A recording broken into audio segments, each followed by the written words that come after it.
Greetings, what is up, and a very warm welcome to the channel. The sun is shining and the Magpie is casting. Coming to you guys this fine Friday, the 5th of, what are we in now, June?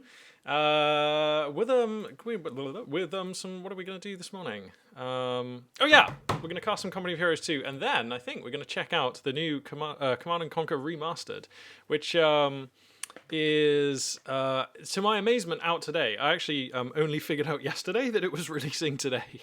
So, but we've got it all downloaded. It's ready to rock. Good morning, hello, welcome everybody in chat. A-Game, Aki, HQ, Magister, and Emma Duranki. Good to see y'all. Hope everybody's hyped about Command & Conquer Remastered. That's just going to be really cool, I hope. I don't know. We're going to see. Asterisk, disclaimer, I woke up this morning with like a massive headache, so I'm like, I don't know, like maybe 60-70% Magpie this morning. Like we're doing all right. I'm feeling a lot better now, but I just woke up feeling really bad for some reason. But we're gonna do our best. We're gonna do our best because it's lockdown, and if I don't, I'm gonna go insane. Right. So anyway, let's have a look at the schedule here. Boop. Okay, so basically we're going to be keeping to this schedule because it's been working for me this week. So next week we're going to be streaming on Monday, Wednesday, and Friday. And of course you guys can find it live here at twitch.tv/magpie842. Or if you can't, then you can catch the VODs at youtube.com/magpie842. So yes, we're going to be keeping this same schedule next week. And hopefully next week we're going to be playing some Command & Conquer Remastered and maybe a couple of other games as well. We'll see. Earlier on in the week we were actually able to cast some... some Magic the Gathering Arena. That was really good fun, and try just casting a random StarCraft 2 game, and that actually was fine. That was totally doable. It was cool and fun, albeit the replay that I found was a bit lame. But if we can find some good replays, then we can definitely bring a bit more of that. So I already have selected a game for us to cast. So why don't we jump on into that and get started in earnest today. Here we go. The map will be Crossroads and spawning in the southwest. It is gonna be the Wehrmacht pieces of CC Art SO3, who I'm gonna point out off the bat immediately,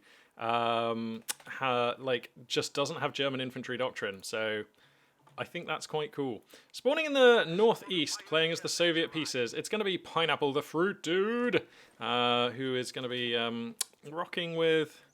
Is that the Commissar Geezer? No, that's Guards Rifle Combined Arms Tactics. All right.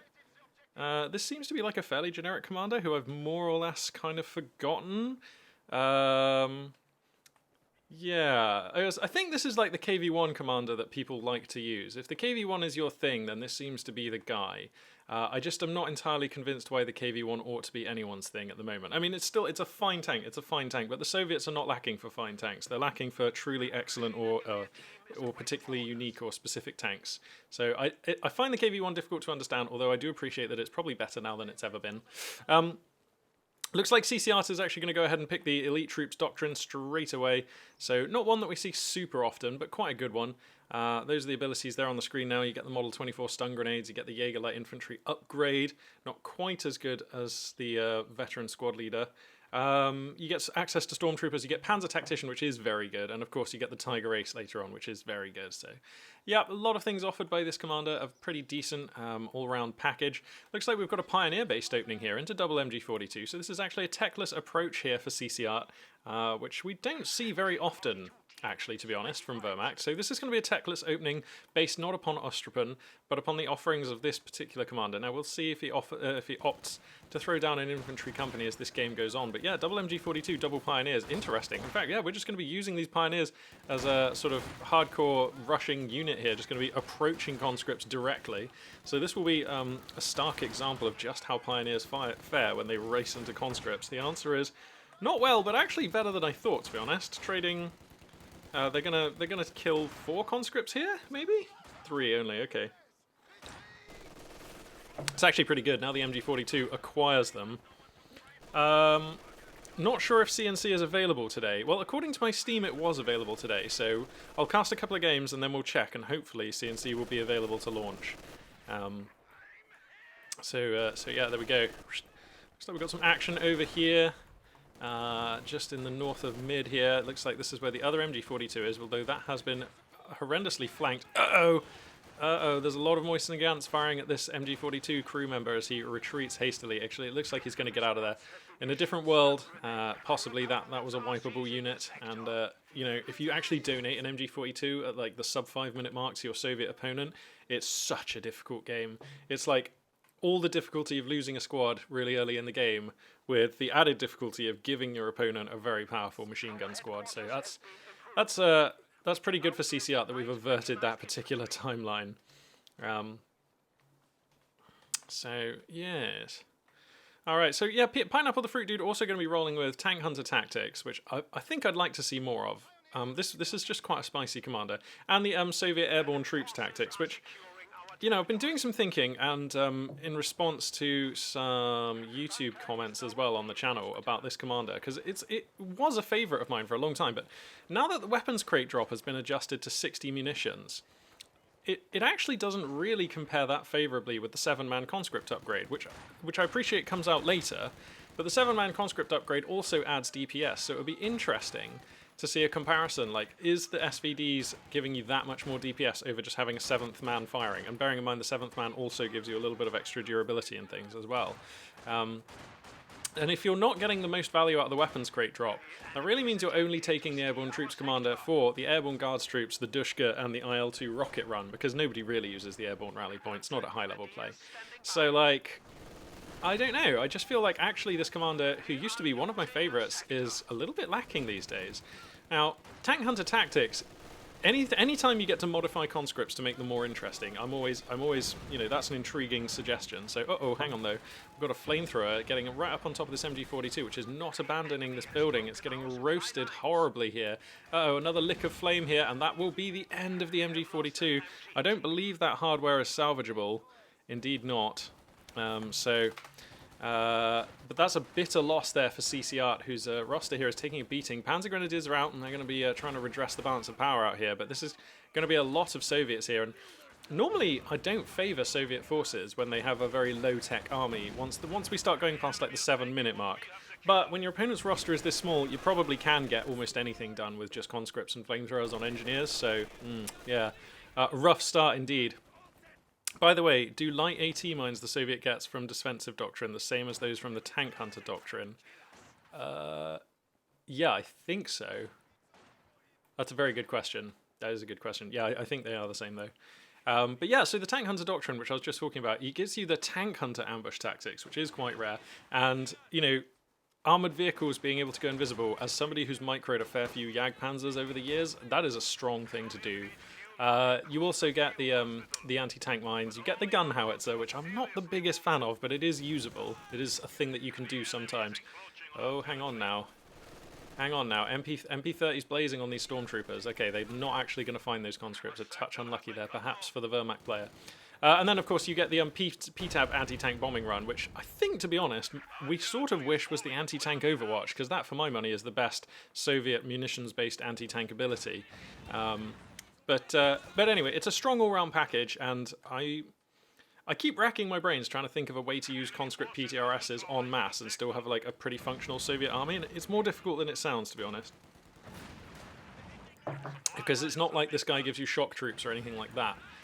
So yeah, it's an interesting commander. I kind of hope that we see it this game. Of the three that Pineapple Fruit Dude is rocking with here, I hope that we see that one. Hey, Datton, what's going on? Oh, I'm still set to MTG on Twitch.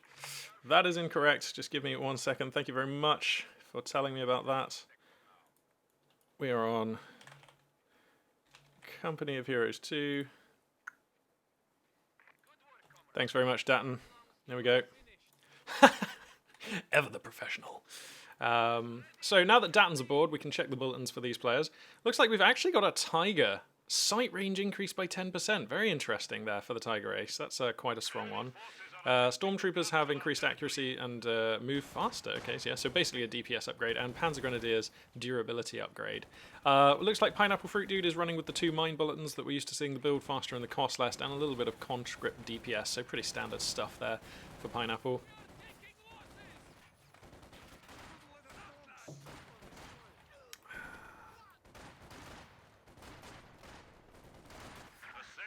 Perhaps putting PTRS rifles on conscripts would allow you to take a more sort of penal-centric build and have it be a bit more balanced. Yeah, perhaps.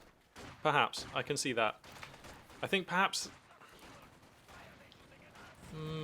I mean, the trouble for me there is I find it difficult to... Yeah, you know what, actually, that's totally doable. That's a good suggestion. I like it. On balance, I like it. Whoa, what was that? Was that mines? Yep, some mines here savaging these stormtroopers here to the south. So a pretty rough start here for CCR, but actually keeping things very close. Despite having a smaller army, he does still have the more technical army. There is more sophistication here. We still have a machine gun. There's stormtroopers, panzer grenadiers, you know, so this is a more technical army, and we're seeing the approach here from CCR to get around not having access to infantry company tech. We're basing our composition around panzer grenadiers and stormtroopers with these pioneers, so it's a much more mobile style, much happier firing and moving, and much happier closing the distance. And to be honest, against conscripts and engineers, this will be fine. Support weapon Campania has finished though, and I imagine we'll probably see a Maxim come in, and that will actually make these units much harder to use. Those kinds of mobile units that want to close the distance to deal infantry-based DPS at close range always suffer under the arc of machine guns. A-Game's chat rolled with red. Lucky me, I've got a nice even spread. The only colour that bugs me in chat is the dark blue, because it's actually very hard to read on my low light settings. Yeah, Stormtrooper move speed seems really spicy. That actually does seem quite cool. I mean, these actually seem like some very well thought out bulletins for this build and for this commander. So yeah, that's pretty cool. It's nice to see a fresh approach to Wehrmacht teching here. CCR demonstrating some creativity, or at least ripping off some builds from someone. Ooh, we've got a rapid jump into Mechanized Armor Campania here. No interest in a T-70 for Pineapple. So, yeah, moving straight on to the big boy tech. Let's just quickly check the tech for this Axis player, who still is not got a single tech building. So we have Battle Phase 1, no sign of Battle Phase 2, no Leichter Mechanized Company, which kind of makes it... Oh, wow, Stormtroopers get onto the cutoff, but... That actually kind of makes it a shame that we're not seeing a T-70, because of course when your opponent is playing without a Leichter Mechanized Company here at the 10-minute mark, a T-70 would be quite a punisher. Are there telemines about the place? I feel like this is a nice creative style, but I feel like in your average game you're just going to get crushed by the T-70 or the Stuart, you know what I mean? So I like what I'm seeing, but I kind of feel like CCR has gotten a bit lucky in this game. And is not going to be punished for lack of access to pack guns, which is kind of Wehrmacht's greatest weakness and has been for a long time.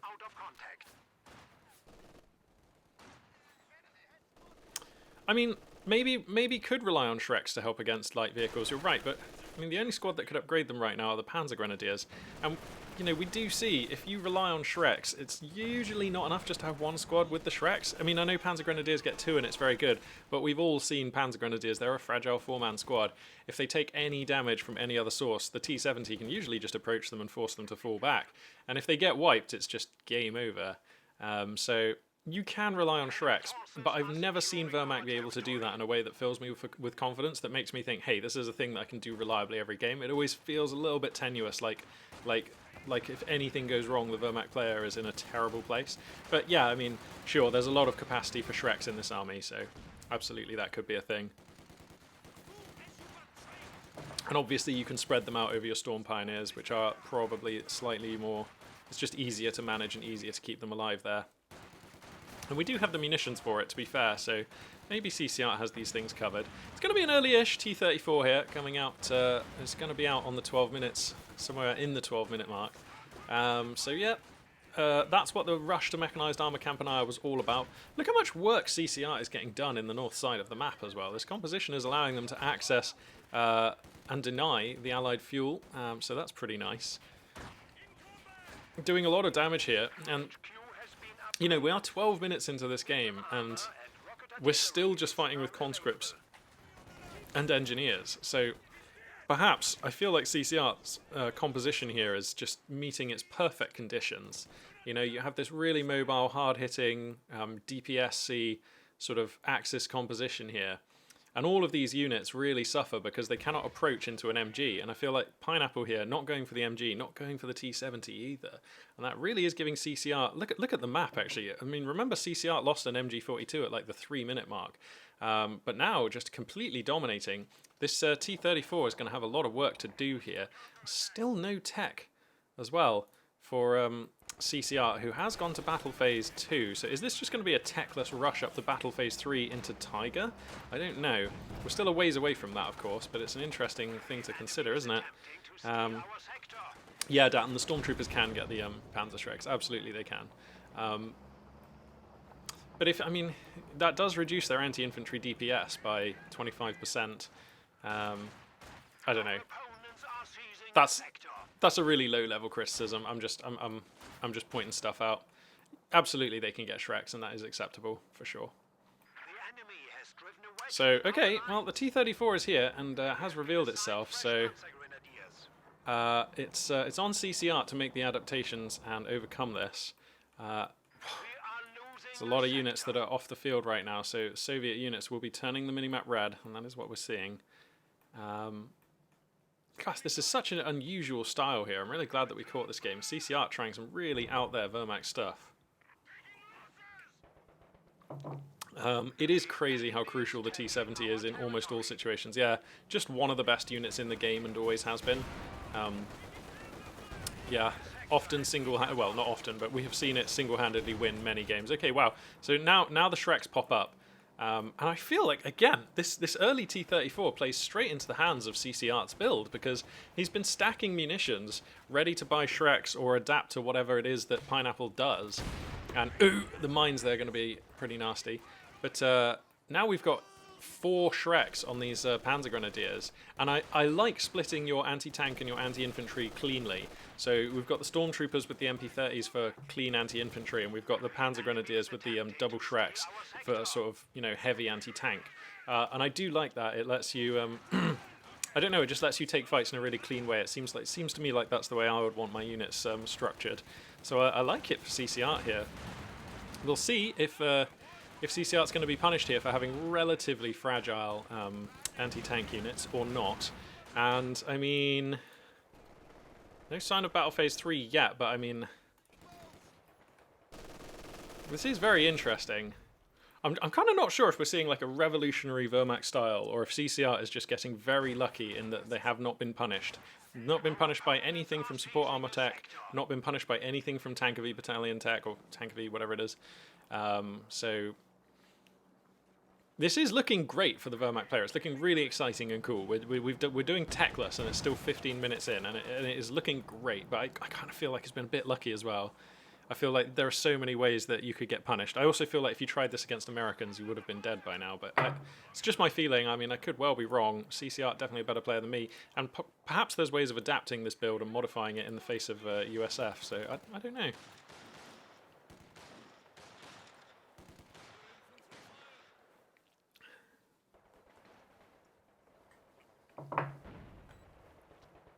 Some suggestion that a KV-1 would be the next thing to mix into this army to pair up with a T-34. Perhaps. But you have to be a little bit concerned as Pineapple that your opponent has not displayed any fuel spending, like, at all. And a T-34 and a KV-1 and a second T-34, they basically all kind of have a hard time at the hands of a Tiger Ace. So, I mean, I don't really agree with the second T-34, to be honest. I think we need Maxim guns to control this enemy infantry, because with Maxim guns it becomes much harder for them to get the Shreks onto your tanks, and it becomes much harder for them to close into sufficient range to use these MP40s and so on. Some mines here are going to smite these Panzer Grenadiers. So I think I would love to see a Maxim gun, to be honest, for Pineapple. And I don't really agree with the second T-34, because I just feel like you're just adding eggs to the basket of stuff that gets countered by the Tiger. I know we're a ways off Tiger, but I mean, we're not that far off Tiger now. So we'll see. I mean, there's going to be a window of time where these 2 T-34s are going to be quite scary. And that is kind of now, but they don't really have the support they need. With no Maxim gun, these conscripts can't really get to grips with it. It's going to be a Panzer IV. Okay, sorry, some tech did come down. Support Armor Corps did finish. Okay, going to be a Panzer IV. Again, I'm not sure about this Panzer IV. Because a Panzer IV into double T-34, those T-34s can and will take a fight against that Panzer IV. So I'm not sure that I like this Panzer IV. I would have, I don't know if I would have preferred a Stug either. To be honest, I think I would have liked throw down like the mechanized company, get pack guns, and just sort of save resources for early Tiger. I think pack guns really solidify this roster. Um, yeah, I think that's what I like. If he gets an SU-85 after this T-34, it's fine. Yeah, Amadoranki, you are not wrong. It is actually fine. If he is able to maintain decent fuel income and get a timely SU-85, then yeah, I love the position. An SU-85 hiding behind two T-34s is a fine response, and that's going to make the Tiger tank very difficult to use. It'll also close the door quite firmly on this Panzer IV. So yeah, I like that. I like that a lot. Yeah, I like it. Yeah, I like it a lot. So okay, here comes the Panzer IV. It's pretty sweet and appropriate camouflage there, looking very nice there. I rewatched actually recently. I rewatched a history of World War II. It was kind of like a 12-hour sort of series in parts, and I've got some time to burn in lockdown. So yeah, rewatched that, refamiliarized myself with some of the events and things that went down in World War II, and yeah, that was really interesting. But I feel like I am much more in touch again with the setting of this game. It was on Netflix, by the way. I think it's called World War II in color, and to be honest, I don't really care for the colorization. I mean, it doesn't really add or subtract anything, but it's still an interesting, if brief and low-level overview of what happened in World War II across all of the fronts, which was really interesting, actually. Just kind of relearning what happened in Africa and Italy and Greece and Indochina and all these theatres that kind of a little bit get swept under the rug. I mean, everybody knows about the Western and Eastern fronts quite a lot, I feel like, but all that other fighting is a little bit more less well defined, at least in my mind. Anyway, here come the T-34s. They're going to get right up on top of this Panzer IV. Panzer Tactician is going to be quite good here because the T-34 is actually kind of clustered up there. And Panzer Tac may allow these guys to escape. Now, there is finally a Maxim gun on the list, and immediately it's going to be countering the source of Panzer Shreks. Oh god, the T-34s are going to come in anyway. That was a bit of a mistake. God damn, those Panzer Grenadiers were not pinned. You were definitely going to eat four Shrek rounds to the crush. Oh god, alright, nearly wiping out all of the Panzer Grenadiers there by pinning them with the Maxim gun and then getting the crush with the T-34. So a lot happened in that fight. He picks up one of the squads and he wants the other. He's just going to keep piling on damage as he comes in deep here. The Panzer IV on death's door as well. He really wants that Panzer Shrek toting Panzer Grenadier, and he's probably, yeah, he's going to get it. And this is looking pretty grim now. Look at the top left, massive holes in this Axis roster. He's just kind of been broken here. There's another T-34 coming out, and I wouldn't normally support a third T-34, but under these circumstances, I do not mind, and that will be game. CCR has seen enough. So interesting. A lot of events happen rapidly there. So the two T-34s dive in on the Panzer IV. Absolutely great. Good killer instinct by Pineapple. Absolutely great. Possibly a slight flaw in the execution. I would have liked it if the T-34s stay a little bit further apart so that one can try and sneak further behind, or one can start moving this way. By having them both here, they both lose line of sight on the Panzer IV to the same Panzer Tactician smoke. So that's just a weakness of clustering both your T-34s up so hard. I mean, I appreciate you want to get them on top of the Panzer IV, but it's kind of okay to let one get on top and have the other one come down like this, and kind of try to hook in behind it, or arrange a spit roast, or just look to counter the Panzer Tac, I suppose. Easy for me to say. I mean, I'm sitting here casting. Then the Maxim gun, which I've been waiting to be mixed into the composition, immediately arrived and looks great. That Maxim gun was doing work. Pinning and suppressing those Panzer Grenadiers, but the T-34s kind of re-engaged a little bit too eagerly, and the wounded one was at the front, so that one took 4 Shreks on the nose, died promptly. Probably a mistake. You don't have to do that as Pineapple the Fruit Dude. There are other things you can do. You can wait for the Panzer Grenadiers to get pinned. You can make sure that the full health T-34 is the one that comes in first. There are just things you can do. But then those Panzer Grenadiers got pinned, and the T-34 was able to get a load of crush on them, which is horrendous. And then getting the overrun, killing off 2 squads of Panzer Grenadiers with Panzer Shreks, that is a lot of money to lose as a Wehrmacht player. And then coming on into the base here, there's a stricken Panzer IV. I mean, it's all fallen apart at that point. So finally, CCR, the fragility and the sort of, I don't know, the sort of weakness in this composition being exposed there, and the T-34 is just overrunning for the win. It's very hard to play as Wehrmacht without pack guns. It is very, very, very, very hard. And I feel like this was almost the best case scenario for this weird left field composition that CCR was rolling with to try and showcase it to the best extent, because there was no T-70 and the Soviet army was quite simple, didn't really have a lot of sophistication, no Maxim guns for a long time. But it still wasn't actually enough. So a really nice game there from Pineapple. Really, really nice. Hey, what's up, and welcome to everybody out there in chat. Nice to see chat. Super nice and active out there. Let's see, just catching back up on the chat there. Yeah, it was a cool build. Lovely to see some crush. Absolutely.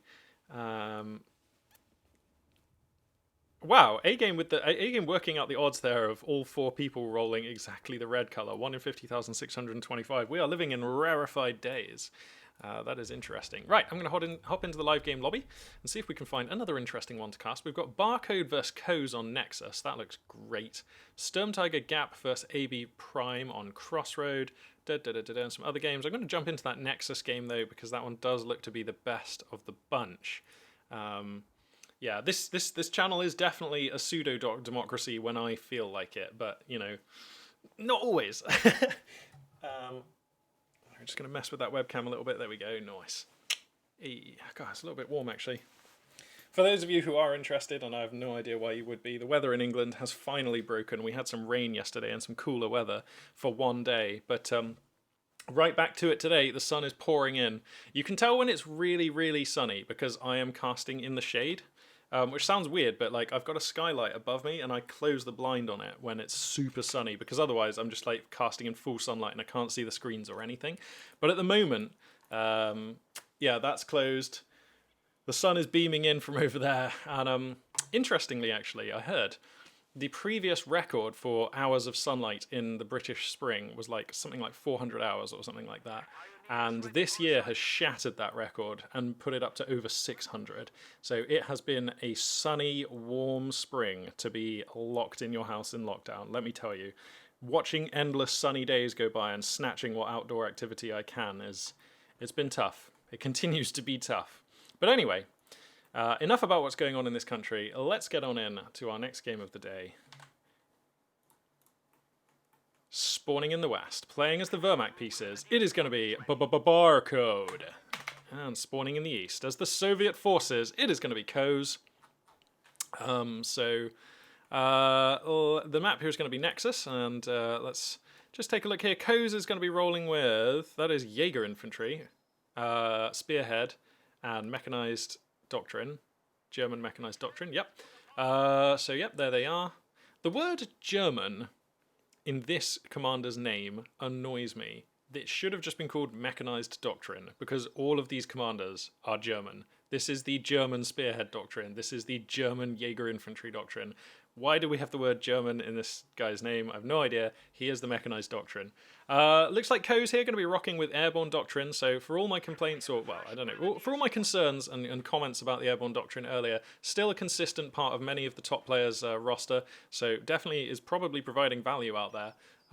We've also got Guard Rifle Combined Arms Tactics, so 2 of the same commanders that we saw in that last game, and the Guard Motor Coordination Tactics, who we're also quite used to seeing.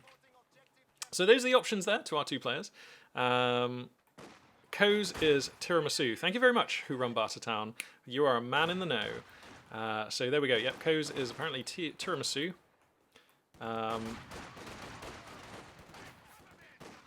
Wow, that's interesting, actually. A-Game saying that the weather in the UK is often a precursor to the Lithuanian weather, but it has been pissing it down there. Well, mate, I mean, I wish it was here, man. I'm not even kidding when I say all the grass in Bristol is yellow-brown. It is scorched to death, and this is early summer. I mean, it's all scorched. It's only in the last couple of years that it has started looking like Spain around here. You know what I mean? That Spanish grass that's just completely parched and yellow-brown and just crispy dry. That is normally quite rare to have in England. This is a green and pleasant land, after all. But these last couple of years, we have increasingly been a parched and brown land, at least where I live in the south of England. So that's a thing. So we've got a massive fight being taken early on here as Grenadiers, Conscripts, Engineers and Pioneers will be thundering away at each other, but it looks like the Axis positions, come on mouse, looks like the Axis positions are a little bit superior here. Good use of cover, forcing the fallback off of some Conscripts, but additional Soviets moving in here, getting nice positions, circumventing the cover here, and this this fight is on the edge, but it looks now like the Soviet player may be the one who's going to force the Axis squads away. Focus fire comes down on those conscripts who are out of cover, and they're going to shimmy back just a little bit here, but these conscripts in heavy cover have been firing for a long time now. This squad here on 4 men on such low health, not losing any models, a touch lucky for Coes, and it looks like the Soviet forces are going to be able to push forwards and overrun this German position, perhaps. This squad actually not firing now, a touch awkward. And the wounded squad's being punished for being out of cover now. Still 5 grenadiers with their KARs blazing here. So nice micro out of both players here. Let's take a quick look at the bulletins as there's a moment of quiet here. Barcode going to be rolling with telemines cost less, telemines and S-mines. Panzerfausts have the increased range. That one I'm becoming more convinced by. That does seem very good. And some grenadier damage. Looks like Co's going to be rolling with conscript damage and mines build faster bulletin there. So there you go, Datton. Now you know. That was a really interesting fight, yeah, absolutely, A-game. And it looks like it's actually going to be a 2-5-1 half-track here for our Axis player, which we are seeing almost always on this map. So, I mean, yeah, this map is very open, it's quite large, so having a fast unit that can burn your opponent's units out of cover and inflict large amounts of DPS and try to sort of dominate the early stages of the game, yeah, I can see the appeal in that. So yeah, we're going to have a 2-5-1 half-track build from Barcode. Not mixing in an MG42 yet, but I suppose some sacrifices have to be made to get the half-track out this early. What are the cover modifiers in Company of Heroes 2, and how do accuracy modifiers stack in Company of Heroes 2? That is a very, very good question for A-game. J for Jet. Coming in with a bit of an answer here. Light cover is a 50% damage reduction, and heavy cover is a 75% damage reduction. All values are multiplicative. And also remember, at most infantry at around 2 stars, at or before 2 stars, get some survivability increase, usually in terms of a received accuracy buff. So that is also coming in there. Also, another thing that people don't often, well, not everybody knows about Company of Heroes 2, because it's not immediately obvious, is if units are firing at each other from close range, cover just counts for nothing, even if the cover's in the correct direction. It's so strange. So once you get up on top of your opponent, the cover just doesn't count. And also cover is directional, so you can obviously flank around cover and shoot people from directions that it's not helping them from. Yellow provides minus 20% received accuracy, and green provides minus 50% received accuracy. Okay, great. Yeah, so cover very important, clearly. And, you know, flame units deal a lot of bonus damage to units in cover, so that's pretty cool. Are buildings still different depending on the building materials? I don't know. I just always assumed that being in a building was the equivalent of heavy cover, to be honest. Anti-vehicle grenades clearly are finished, and we see the engine get donked here. I'm keeping half an eye on chat because there's a really interesting discussion about the actual nuts and bolts numbers of how cover impacts combat, so very interesting stuff there. So a really nice opening game for Coes, or Tiramisu. Going to force a Jaeger infantry pick here from Barcode, and the Jaeger, the command squad, is going to move out onto the field now. Obviously we've seen good field control from the Soviet player, the scoreline opening up massively. This triple cap has not been challenged, so even though we're only 7.5-ish minutes into this game, over 125 points worth of scoreline damage has been done to Barcode, and is definitely going to need to try and redress the situation. This is particularly impressive given that we're fighting with just conscripts and engineers against a flame half-track build here. So perhaps Barcode being punished for the relatively late MG42, which is still not here. Obviously, the machine gun squad will heavily counter these kinds of conscript-based openings really well. In fact, we're still techless for the Soviet player. Ugh. Always makes me so nervous when we go past like the 7.5 minute mark with no support weapon Campanara. It's like, oh my god, do we not want Maxims and Zis guns? They're really good. But, you know, Ko's a much better player than I, and we're just got to respect their decision-making. Another anti-vehicle grenade, just going to curtail the efficiency. Every time this thing gets donked by an anti-vehicle grenade, it has to fall back and it has to be repaired. And so you're usually buying yourself at least 30 seconds where this thing is not burning your units. And to be honest, if you can consecutively find those hits, then that is a way of continuing to operate with this composition even when your opponent has the flame half-track. So Ko's actually putting together some pretty decent counterplay with the units that they have, and still being efficient on the field. So the triple cap was broken here. Axis forces were able to take mid, but Soviet forces immediately on the retake. The flame half-track, just this is what I mean, at least 30 seconds you get, at least, when you donk that thing. So really nice. Looks like some fuel is at least flowing, so this at least one thing going right for the Axis player on the map. As we continue to slide behind on the scoreline. G43 upgrade packages are now finished on all 3 Grenadier squads, so they are punching above their weight now. That's a rifle grenade, and there was no response. It does hit those engineers. Didn't seem like it was actually plumb, though. It seemed like it landed a little bit behind them, and so some of them will survive and fall back. T-70 is going to be the build here. Support weapon Campanile has been thrown down, so I'm hoping that we're going to see one of a Maxim and a Zis gun in the next few minutes of this game. Pack gun just going to be coming out now here, so this is honestly a little late, but not the end of the world. I mean, this is just like the Wehrmacht player. You just have to build a pack gun to not die. And this is like, you know, in that last game that we saw, this is why I was a little bit worried for CC Art in that game, because, you know, if there was a T-70, it's like, it's really hard without a pack gun.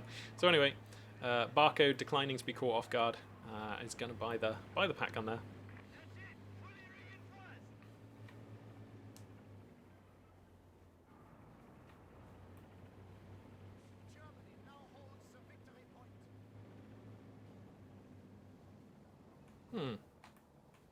Yeah, sorry, just very interesting discussion in chat going about the actual values for cover. Very interesting to keep an eye on there. I wish that there was just a really good Company of Heroes resource, because the trouble is the game has changed so much since release that the in-game tooltips and everything, like nowhere in Company of Heroes 2 does it actually tell you 90% of the most important information you should know before you try to play this game competitively against a human, and that's a shame. There should be like a little training manual section that you can click on in the game menu that just tells you all the nuts and bolts and all the most important bits of information. That would be really good. Perhaps for Company of Heroes 3. Alright, so big Axis push is doing work at the moment, capturing north, breaking Soviet forces substantially, and getting a lot of ground. The T-70 on death's door right now did run into the pack gun, and actually still hanging out in the middle of the map is kind of risky. You can see the mini-map though, large swathes now turning blue. Soviet forces still making progress in the south though, and as long as you're making progress somewhere on the map, it's definitely not the end of the world. So, and Koz has some scoreline to work with now. Jesus, got the Axis player down to 296 at like the 11-minute mark. Good damage. Zis gun going to be added onto the roster here, so it lasts some hard AT. Sorry, to help us contest this flame half-track, which is beginning to pay for itself now. It's looking pretty smart. 1 star of veterancy done on that.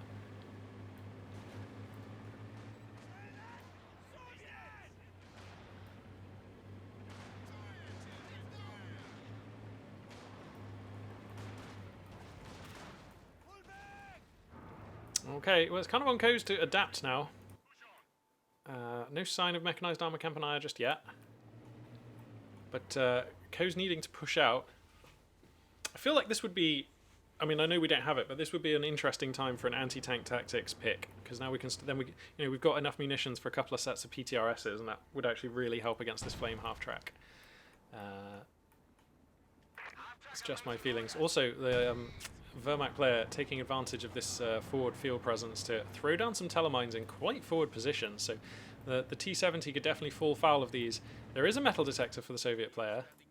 Mechanized armor Campanile coming up just now. Just quickly check the tech here for the Axis player. Battle phase 2 just finishing. So that's where we're at. So what do we got now? 50 fuel, so it's going to be a minute or two before we're going to see a fuel choice be available for the Soviet player. An anti-vehicle grenade going to donk the 250 half-track and force that one back. But holding on to this position in mid is Barcode. The MG42 is now present and correct on the roster, and basically in one of the strongest positions to have it on Nexus. If you can keep an MG42 in and around here, you'll be looking pretty smart the whole game. They even have the ambush camo, so that's pretty nice to have as well. It's going to be giving them the accuracy bonus for when they come out of camo, briefly increasing the squad's damage every time it opens a burst. So this MG42 is actually a little bit more spicy even than we're used to seeing. Now it looks like Axis Force is able to try to pressure in the south as well. The T-70 here trying to keep them back, but the Pat Gun is in the right position, and that will check the light tank for now. And things are starting to look a bit grim for Coase, who's now sort of struggling for map control. Still has a fuel connected, still has a victory point, but for how long? Soviets trying to build some mines there. Or, actually, was that the half-track mines that they just defused? Were those shoe mine 42s that were defused there? Wow, that's pretty cool. Pretty sure he also saw the telemines there, so it's unlikely that the T-70 will get blown up by them.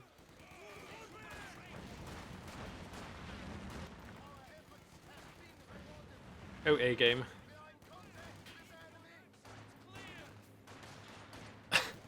A-game, you're such a game designer, man. Oh, thanks for the link there, by the way, J for Jet. If you just whisper that one at me, that'll be really useful. At the moment, I just have it so no one can post links because that just feels like it would be trouble. I don't know. But yeah, if you whisper that link to me, that'd be super useful. Thank you. So anyway, seeing some Molotovs get thrown down here by conscripts. MG42 just continuing to do work. Panzer IV is here, the T-34 just on the queue, and I feel like this T-34 is not going to be enough, really. The Wehrmacht player is definitely having their way right now. This last phase of play has been very difficult for Coase, who's... I often feel this way because, you know, when I play Soviets, sometimes it just feels like you just cannot engage at all profitably with what the Axis player is doing, and that's because your composition looks like this. You know, you are just very basic units of force, so you lose to any kind of sophistication, really. You lose to overlapping fields of fire and good positions. You lose to any machine gun. You lose to any armored unit. You know, all the conscripts and the engineers will just basically not be any good against any of that, and that is pretty much all that the Axis player is having now. So, you know, this is really tough. Now the Panzer IV is also out, and that's just more trouble.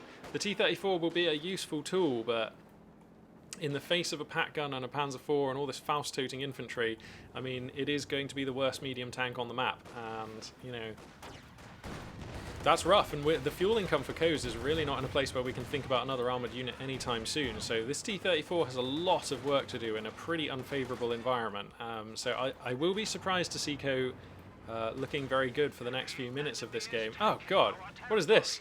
What is this? We're just burning through this wall here. Wow, what is providing the line of sight for that? Is he just attack grounding? That is insane. That's very cool. Was he just attack grounding? I feel like he probably was. Nice. Welcome aboard there, God is an astronaut Co3. Good to see you in chat there, friend. That was attack ground. Okay, rifle grenade comes through, but it looks like the Soviet player on top of things there. It looks like the Soviet armor are going to respond here and try and save the day. The Pat Gun is not correctly rotated just yet, and the Zis Gun actually kind of come down. A good old Zis Gun barrage going to be trying to use to counter that. A mortar team would actually look really nice for the Soviet player right now. A lot of places where smoke would be really useful. If we can smoke the Pat Gun, then we can definitely jump on top of it with our armored units and try and take it out. The Panzer IV notwithstanding, of course. And it looks like Coase desperately trying to maintain control of south here. The Axis player just dominating in mid and north. The MG42 in this position, we see this time and again on Nexus. If you can get a Maxim here, or an MG42 here, or whatever it is, oh god, that'll be a squad wipe on these conscripts as well. The Zis Gun will try to deflect this Panzer IV, but it won't be enough. And the wheels are beginning to fall off now for our Soviet player. But yeah, as I was just saying, if you can keep a machine gun basically anywhere on this screen, on Nexus, you are usually winning. That is what I notice about this map. Stug, of course, for those of you who are paying attention to the top left, has arrived by now. And I like this Stug a lot. It's got a Panzer IV to hide behind. It's a budget, cost-effective solution that is effective against all these targets. It's going to make it very much more difficult for the Soviet player to push and take ground. It's going to punish the out-armoured units. And of course, once it gets Veterancy 1, you get the incredibly useful heat shell, which will stun the vehicle crew. And to be honest, at this point, a heat shell onto a T-34 is probably as good as a kill. You know, you can finish it off with the Panzer IV or the Stug, and/or, you know, a lot of things that can happen there. So watch for this Stug to get to Vet 1 and then do well. The Pintelmount MG42 already coming down, and some Veterancy already on it. And the Stug, you know, because it is a cheaper unit, it does vet up relatively fast. Units that deal their primary damage to vehicles always vet up relatively quickly, and the cheaper they are, the more quickly that is. So the Stug fits that envelope perfectly because it's like really cheap and it's quite potent against vehicles. A rare and powerful combination, and one of the best units in the game, to be honest. I mean, I realise it has pronounced weaknesses, but I really think Vermac players need to remember the Stug more often, because it's very good. And if you get quite good at microing it, it's really good. And once you get it to, is it 3 stars it gets the maneuverability? Yeah. If you get 2 stars, it's more durable. At 3 stars, it's actually quite difficult to catch. Like, it's very maneuverable, and it can reverse incredibly quickly. And it's not too difficult to get them to 3 stars. So anyway, Stug Heat Shell does not stun. Hang on, say what? Yeah, I think it does. Oh, it locks the turret only? Oh. Back in my day, it used to be the same as the pack gun one. Oh, I see. Well, that's a change that I didn't know about. There we go. Alright, well, they've not updated the tooltip. This is what I mean, man. Like, the actual state of Company of Heroes 2, if you're just trying to learn about the game by playing it and reading the tooltips and interacting with the game interface, you will come out completely wrong. All the information you need to play this game is not present in the game. You have to get it elsewhere. And that's really difficult for people trying to learn the game, and for me, trying to cast it, because I'm not the most active player. You know, for various reasons, I actually don't play that much RTS, because I actually really enjoy casting, and so if you spend a lot of time casting, you tend to spend less time playing. And frankly, and it is becoming increasingly an issue, I have an issue with inflammation of the tendons and RSI, but we're not going to talk about that now. But it's just a thing that is limiting the amount that I can play RTS these days. Anyway, Stug here going to be chewing on into the T-30, which is making a push here in north. Soviet units are getting on top of these points, and they probably will capture them, but for how long? The Stug is actually probably going to pick off the T-34 here. Oh my god, it's still alive just about as Guards infantry entering the field. Looks like we've got a commander pick here. It is the Guard rifle combined arms tactic. Double Zisgun here though to ward off the Stug. And is it an overextension here from the German player? Yes, as an anti-vehicle grenade will get the KO blow. So everything was going really well for Barcode, and then an overextension with the Stug G there. The T-34 is still alive. If we can get some repair units over there, that will be a lovely exchange for the Soviet player. Guards infantry as well seem like a very nice choice right now. We are in need of some elite infantry. The PTRSs are going to be useful, and if we can get the DP LMG, indeed we can, then they're going to be a nice anchor point for the infantry line here for Coes. So this game is definitely warming up here. Our territory is falling into enemy hands. Yeah. Datton pointing out, yeah, we are getting 3 sources of information. There's what the flavor text says, there's the tooltip, and then there's the what it actually does being provided to us by chat, which is like, this is where Company of Heroes 2 is at right now, and it's a shame because it does make it very inaccessible. It is a shame. Anyway, T-70 here, overextending this pack gun. Oh, actually no, he sees the arc and he's actually going to slink away to the south here. Very nicely done with the T-70. There are no mines, so I think it will escape. Ooh, that is a cunning T-70. And things starting to look up for the Soviet player, aren't they? You know, we're seeing the Axis player start having to take some very difficult fights. We've seen the Stug go up in flames. The presence of the Zis guns. Oh no, there's still no Maxim actually. Oh, okay, sorry, I thought that there was a Maxim. Well, I think that the Maxim is the one piece that is lacking from the Soviet composition that will help Coes really solidify some control out on the middle of the map. And also, because Coes got off to such a fantastic start, despite the last phase of Axis domination, the scoreline very much favouring the Red Army. So, this is definitely a playable position. It all comes down to what the next fuel unit is going to be here for Coes. We're floating a lot of fuel now. I would love to see an Su-85. I think this is the time to buy it because there's already targets for it and it scales very well into the late game. And I just like playing Soviet forces with the Su-85. I like to access that dynamic as early as possible because it feels like easy mode. Once you get an Su-85, it feels like the Axis player is very much more difficult for them to play the game. But it does look like Coes may well be saving for a KV-1, which don't know that I agree with that. Uh-oh, we dropped one of our PTRSs here. These Grenadiers will... No, they're not going to pick it up. Actually, can they pick it up when they already have the G43 upgrade? Is it 2 G43s? Yeah, it is. Okay, so I don't think they can pick up that PTRS. Right, Jaeger Command Squad using a sprint there to try and get in on these conscripts. Finding one of them, but not going to get the other. The Zis gun here, flustered, will be pressured to fall back. The T-34 here to cover it, though. It is going to be a KV-1. Okay, I don't know. Chat, let me know your feelings on this. Am I just some sort of Su-85 obsessed weirdo? Or am I actually right to say that I think an Su-85 is probably going to have more impact and be better for the Soviet player under these circumstances than a KV-1? Help me out here. Right, yeah, okay. Emma Duranki says Su-85 first, then the KV, yep. If there's no heavy tanks, no need to go for SU. I'm not sure. I mean, you're not wrong, Barter. There's no need to, but the game is still much easier, and this Panzer IV is worth less, and this Flame half-track is almost valueless once you have the Su-85, and I just prefer to get to that dynamic, start vetting up my Su-85s quicker. But sure, we're going to have the KV-1 coming up first, and, you know, this is still a fine table for the KV-1. It is effective, if not excellent, against the Panzer IV, and it is definitely good against all this other Axis stuff. So, here comes the Soviet juggernaut. The rather outdated but still capable KV-1 heavy tank. T-70 still alive and kicking out here. Panzer IV is going to relocate to try and put some holes in that one, but he's just going to sneak away. T-70s are so good. It really depends on the Axis fuel choice. That's true. But what Axis fuel choice makes the Su-85 look bad? The Su-85 creates the conditions for the KV to be more effective. Yeah, I agree with that for sure. Uh-oh, this T-34 coming way out here. Was that a misclick? Oh, I don't think he meant to do that. That'll be a gift there.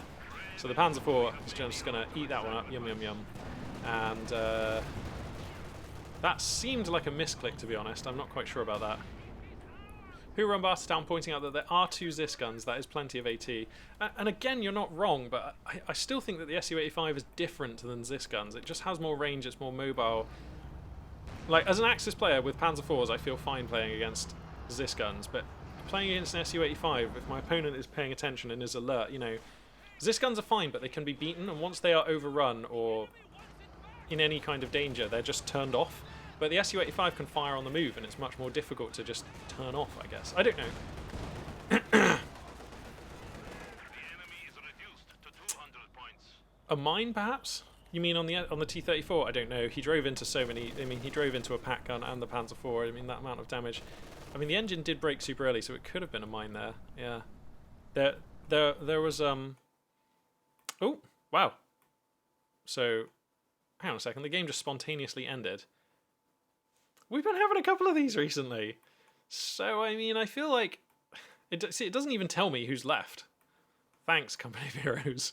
I mean, I'm pretty sure that Barcode has left here. Slightly weird, because this game is definitely retrievable. Undoubtedly, the Soviet player has a fantastic scoreline advantage, and at the moment is pushing on the field, but... that was a bit of an early time to leave the game. Yeah, what the fuck, who won? Right, absolutely.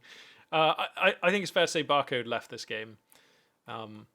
Because Coase is just in the ascendancy and is pushing. But, I mean, Coase did just lose a tank. So, I mean, I don't know why Barcode is leaving here. Perhaps just had to go. Perhaps there was a knock on the door. I'm sure Coase won unless there was a bug splat. Yeah, he wouldn't quit there. Absolutely, yeah. So, possibly Barcode had to leave because of real-life considerations. Possibly there was... some kind of a crash or something like that? I don't know. That seems weird, doesn't it?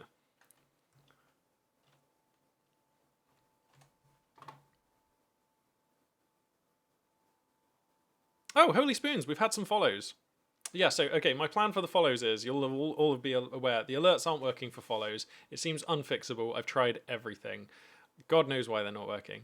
So, we're going to switch to a different service provider, but I've just not done that yet. The last few days have actually been quite busy as work is sort of heating up again, and I've just had other things on my plate, so I haven't really spent much time or just like had any free time to sit at my computer and do things for the stream. That's also why there's no schedule down below, for which I apologise. But yeah, we have had a couple of follows, for which I really appreciate. Hess_Shuz, I think followed since last time we were streaming, and then since we started today, we've had Javadeka and Primus Samurai following. So thank you very much. Your appreciation is much appreciated. No, it's just really great that people are following. Thank you so much. It means a lot. That's really cool. So, all right, let's see. Okay, we've got a game here between Kimbo and Koz on Crossroads. With a that actually just is by far the best game to be casting, isn't it? Da-da-da. So it's going to be 3-for-3 Wehrmacht versus Soviets, but I can cast that matchup almost all day. We're just going to jump straight into that one. Maybe I will play one.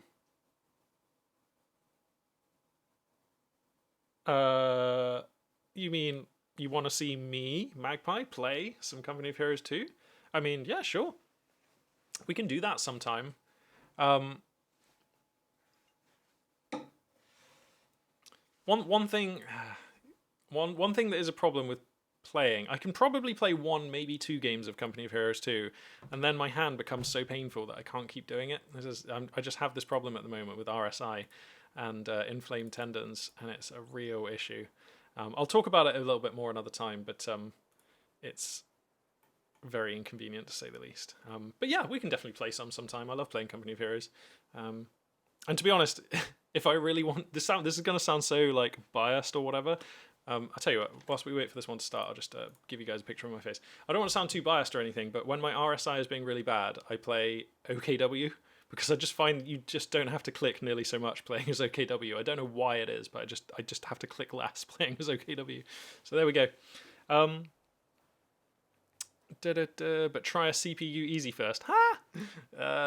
You can't learn anything playing against the CPU in this game, unfortunately. It's so bad.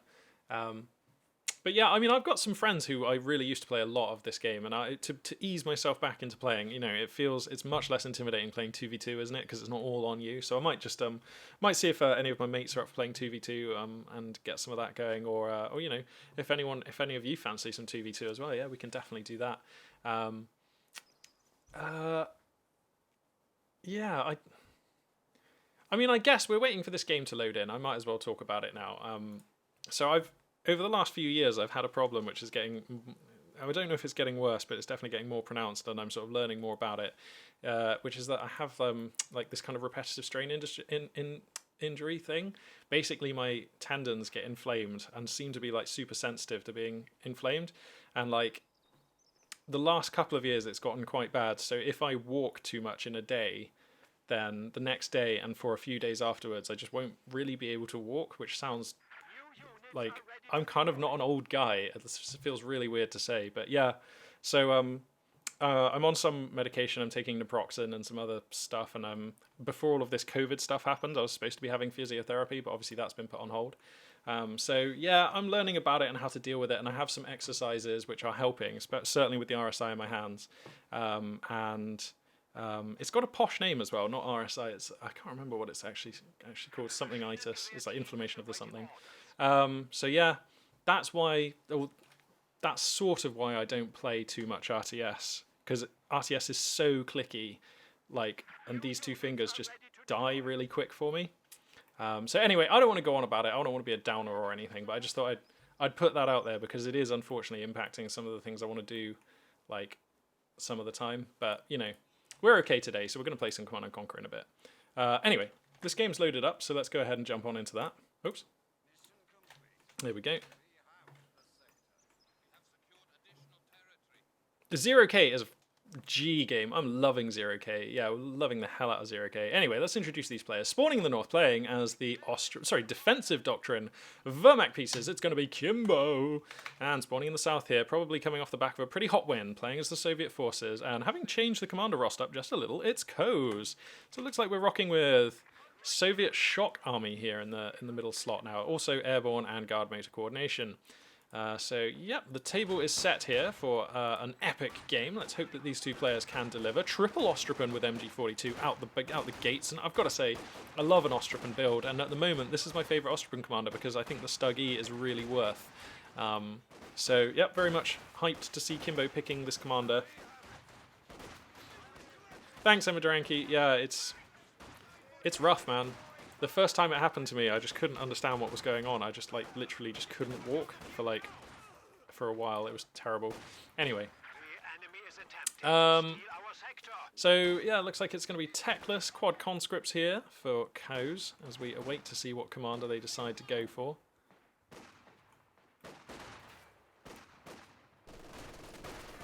Fights going on around the map, and Ostripin are so good.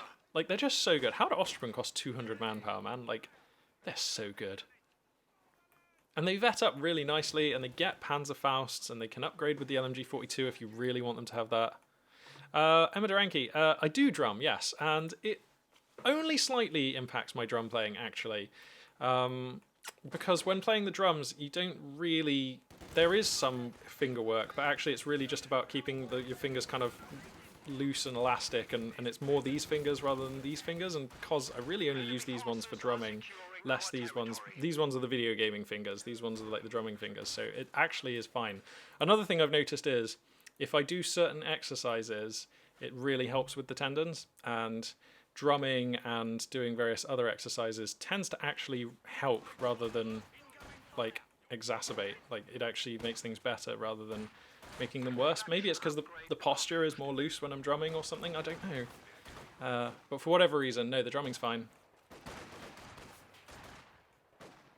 To be honest, for a while it was really bad, because my premium hobbies were video gaming, uses the hands, drumming, uses the hands, playing Magic the Gathering, which revolves repeatedly shuffling decks a lot, and spinning poi, which like uses the hands and wrists and all those tendons a lot as well, so yeah, it's pretty rough that all my hobbies involve those things. I guess most people's hobbies involve using their hands in some way.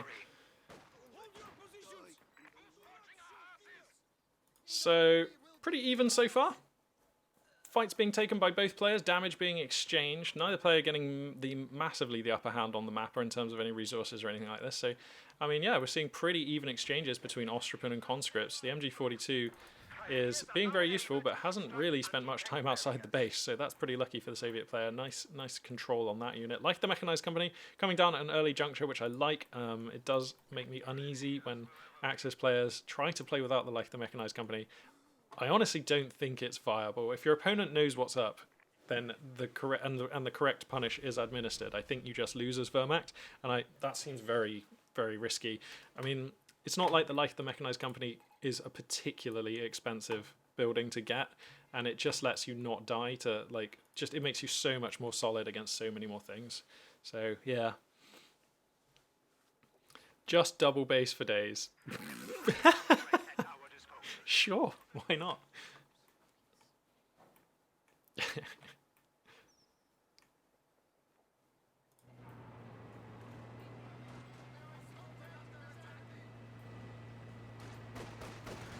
So it's going to be another 251 half-track game.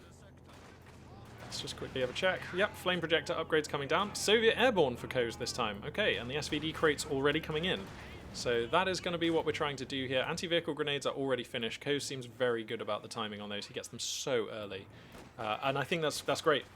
We've seen it in the last game. Immediately the flame half-track came out, and dong, he was hitting it with grenades. And it should be the same this game. As soon as this flame half-track actually approaches a conscript squad, dong, it'll be having its efficiency severely curtailed by the presence of those anti-vehicle grenades. Although for now, it seems like Kimbo actually getting some sweet engagements, lining up the angles really nicely, and Ko's struggling and having to just fall back those units, unable to approach and get the anti-vehicle grenade. So every squad that this flame half-track breaks is value that is removed from the table for the Soviet player, and that is now a lot of squads that it has broken. So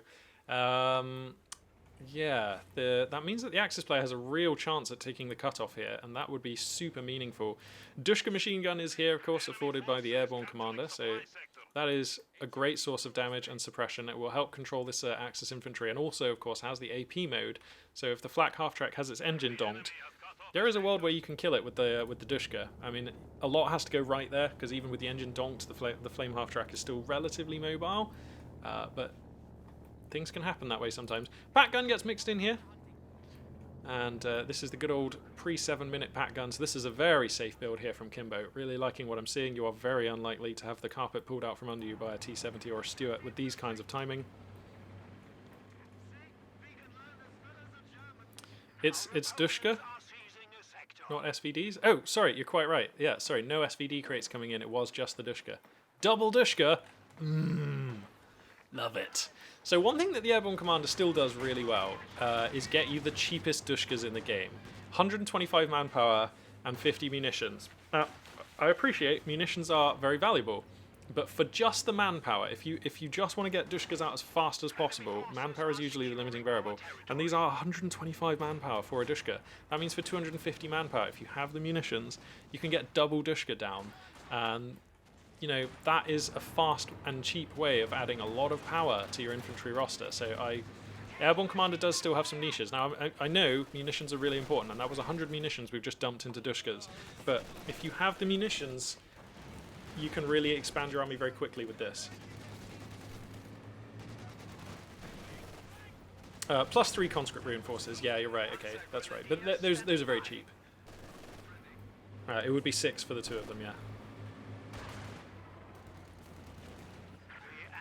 Oh, sorry, it is 6 per squad, isn't it? Yeah.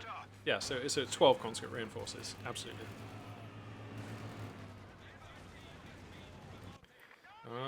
Pioneers advancing unchecked. Going to be grabbing allied fuel down there. Oh wow, the MG42 gets taken out. And looted. Bundle grenade for justice. Oh, he's going to get it out. Oh no. Oh no. Okay, triple MG. That basically means you can have an MG in every fight. You can be fighting in West, Mid, and East and have an MG in every fight doing work. So that is horrifying news for this Axis player. Eesh. So on some maps and in some circumstances, 3 MGs is too many. But right now, at 9 minutes into this game, triple MG looks beautiful for Coes. Oh my god. That's so nasty. He doesn't even need the MG42, but having just another squad of infantry at this stage in the game is fine. This represents a very fat Soviet army now. For 10 minutes in the game that we're coming up to, you will always want that third MG squad. You can get rid of it later if it's in the way, if it's taking up too much unit cap, but just for right now, if for almost free and to deny your opponent that MG, that is such a nice pickup. This Soviet army is going to be so strong. How do you actually fight this Soviet army with this infantry when they have 3 MGs? Like, I think we actually need a mortar, maybe, to not die, but there's no infantry company, is there? So that's not an option. And even one mortar, actually, even if you're smoking one of the MGs, you're very likely to be caught under the arc of another. So, like, things look so bleak right now for Kimbo. I mean, it all depends how these next fights go down. It might be that Coes actually just isn't able to execute correctly, or it isn't able to find value with these MGs, but it looks grim right now for the Axis player. We still have a flame half-track, of course, and that still does work against weapon teams and machine guns. Here we go. So yeah, probably going to force these guys back straight away. He's going to turn the Dushka instead of running. Oh, he gets the donk. AP ammo comes down.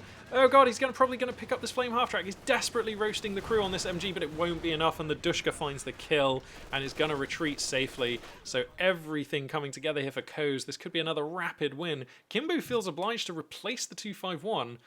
I don't know about that, mate. I'm not sure that a 251 is the correct resource spending to pull your ass out the fire on this one. Yeah. Oosh. Okay, yeah, Datton with a valid point. Okay, fair enough. The Stug E, if and when it appears, is going to be very good. Yeah, sure. 3 MGs to flump into, absolutely, but we're a ways away from that yet.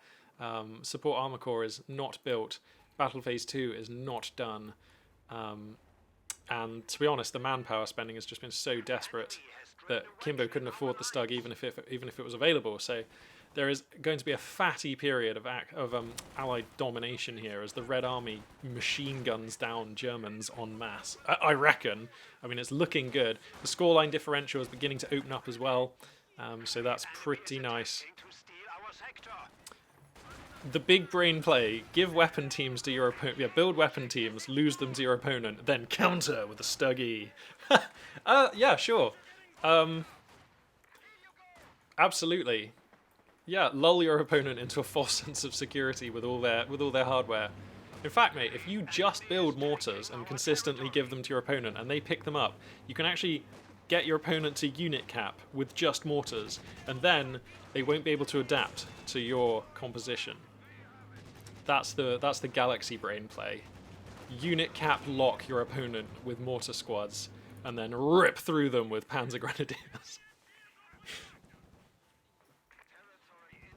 The Magpie disconnect fake. Yeah, man, sometimes my computer just has a bit of a freeze. Company of Heroes 2 is a hell of a game. Company of Heroes 2 is many things, but optimized, not one.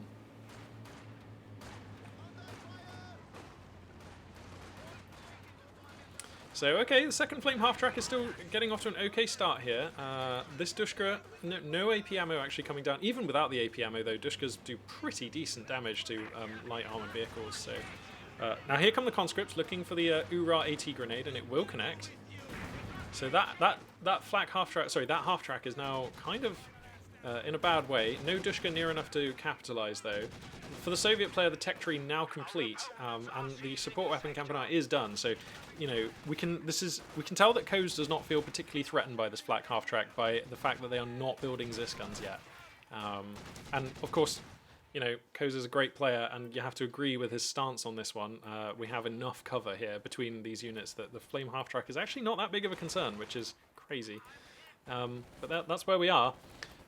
Ko's now getting to the amount of fuel where, to be honest, your Axis opponent, you know that they are at least 60 fuel off the pace, because we've seen two half-tracks. So a T-34 here would probably have a pronounced window where it could get some work done, just the one pack gun really to worry about, and we can flank and destroy that with one T-34. That's doable for sure. So I actually wouldn't hate a T-34 for once, even though we're at the 14-minute mark in the game. I think a T-34 would be acceptable here.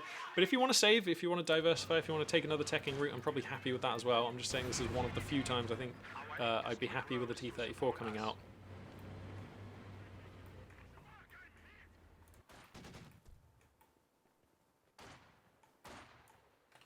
So Soviet unit's going to be establishing double fuel and the triple cap. And with double fuel...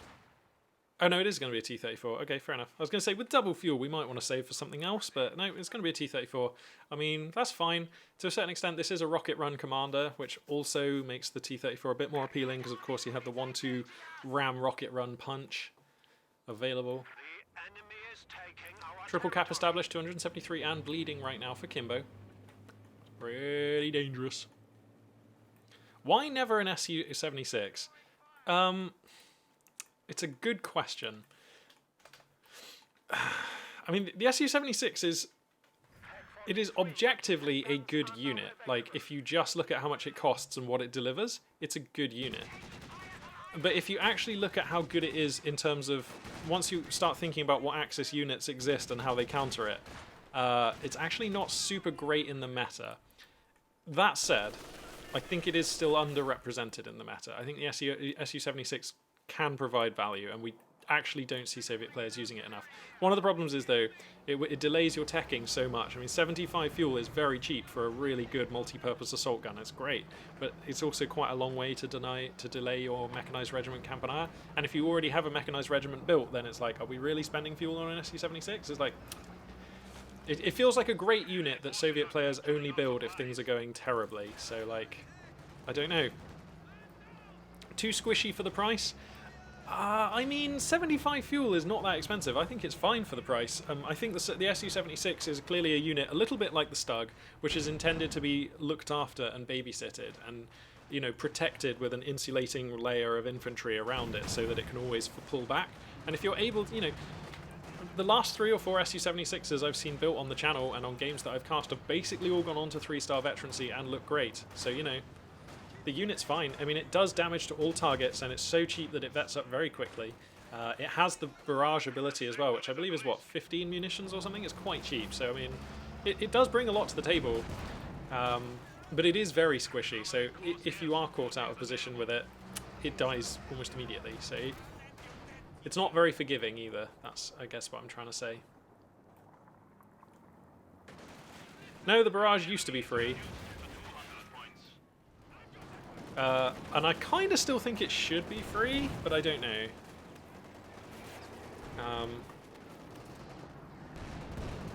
Definitely it used to be free. And even when it was free, nobody built the Su-76, not really. So, like... I don't know. Anyway, Panzer IV is here, and it's shortly to be up against 2 T-34s, so this game is turning into a medium tank brawl here, as the Axis player continuing to bleed at 184, and rapidly bleeding out here.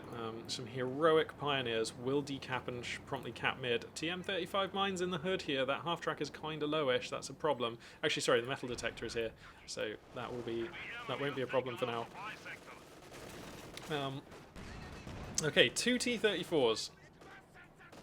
That's probably still good. If he builds any more T34s after this, though, I don't like it. So we'll see what the decision will be here for Coase. Let's crack the tack to get a better appreciation for this situation. You can see the Axis player is desperately making a play for mid here. Wow, these Ostripen are going to prioritise fuel over the VP? Supply sector under attack. Don't know about that. I realise taking the second VP when you already hold one is not nearly as impactful as taking one when you hold none. But I still think that you are so far behind that if you really want to win this game, you have to prioritise preserving every single point that you have. I'm not sure I agree with those Ostripen going... Oh, sorry, there's a second infantry squad. Okay, fair enough. Sorry. Ignore everything I just said. I didn't see the second Ostripen squad there. So the Soviet force is going to try and come out the base and get back to grips with this Axis army. This T-34 finds a nice angle to engage, and the second T-34 is going to join in as well. But rolling a miss, the Pat Gun is here to check these Soviet mediums. Oh god, the Panzer kind of overextending a little bit. There is no Panzer attack on this commander. Blitz is now ready. Surely we reverse Blitz away. Jesus Christ, this is a lot of Soviet stuff. Let's reverse Blitz. Oh my god, he actually gets the kill on the T-34. Masterful. Cannot Blitz now though. The AT grenade comes through. That's double AT grenade, so this Panzer IV now critically low. The Dushka was thinking about coming through here to set up for an AP ammo run on this area. But forced back by the Ostripen, so lovely stuff here from Kimbo. But it's being forced back still, and, you know, if we're not holding these VPs, the noose is around Kimbo's neck. This Dushka gets set up in a horrible position. That is lovely, look at that. Not actually in range right now, but this is still a beautiful area to be covering. There we go, now it starts blazing away, that's horrible. The Flame half-track providing some value here will be burning this Dushka down, but I mean, that is sustainable as far as the Soviet player is concerned.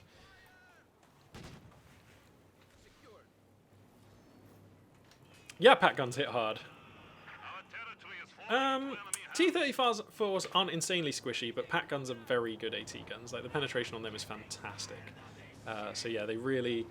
The medium armor on a T-34 is just nowhere near enough to deal with a Pat Gun, so like the vast majority of the time the Pat Gun will be penetrating when it hits. Yeah. He's building another T-34. I feel like we might be slipping into the trap of continuously building T-34s into a sort of death factory of Axis AT here. I basically only like T-34s when the arrival of the next T-34 will represent an increase in the Soviet force. If we are building T-34s to stay at parity and replace T-34s that are dying, I don't like that dynamic at all for Soviets. Panzer IV coming in for a bit of a dive here. I don't think it actually found anything. It's a bit ambitious. Although, sorry, no, did he wipe a conscript squad there? Because he's definitely killed a conscript squad over that last phase of play somewhere. Maybe that's why the T-34 was coming in deep. And if I crack the tack, you can see actually both players having to reinforce and repair most of their units right now. But it will be the Axis player who's able to mobilise first here and will be, hopefully, able to get themselves off the clock. Because that's the most important thing that needs doing.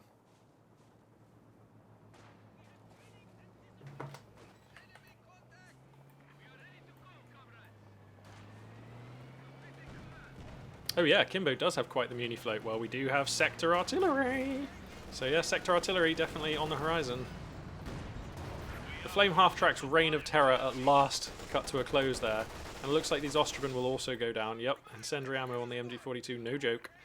And, you know, the Axis player can ill afford to lose their core infantry. I know Ostripen are just 200 manpower, but it's 200 manpower we'd definitely rather be spending elsewhere. I still think a mortar would be fine for the Axis player. But now we do need more core infantry. There's just not much left here. And that's a problem. Sector artillery getting used at this timing. Now, why this timing? I feel like you'd already broken the back of this Soviet assault. Oh my god, the sector artillery just hit the Panzer IV. That's a bit awkward. For damage. Alright, conscript's going to push over here, where the sector artillery is not active.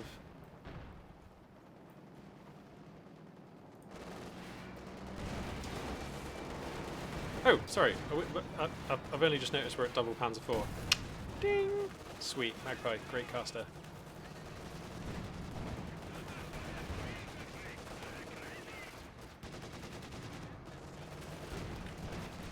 Alright. I mean, Kimbo is... if you look at the top left, this is a ragtag Axis force, but with the double Panzer IV is actually getting stuff done. And Ko's sort of struggling to close the door, but still holding on to 2 of the victory points, and that is essentially all that matters. This is definitely winnable if you just hold on to 2 victory points. We'd love to end the game immediately by taking that 3rd victory point, though. And look at this Panzer IV finding so much profit over here, just taking lovely shots into this T-34. And there's kind of no support here. Now the Panzer IV comes in deep. Oh my god, that shell! Look how many Soviets that Panzer IV shell killed.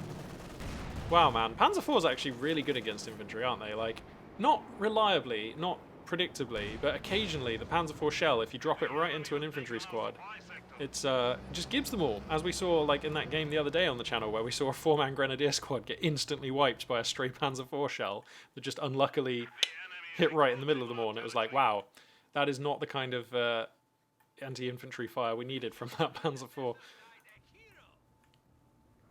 AT-gun is ready for combat.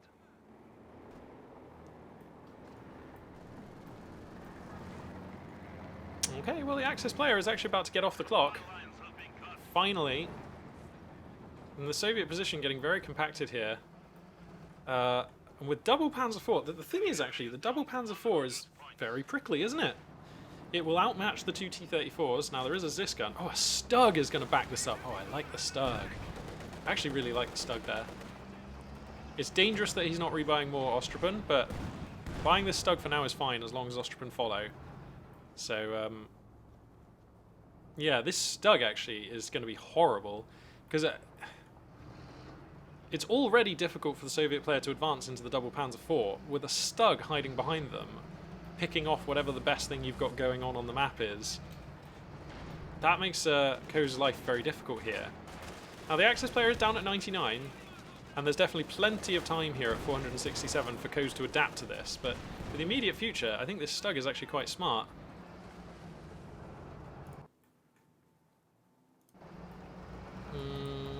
And now Ko's does have rocket run munitions.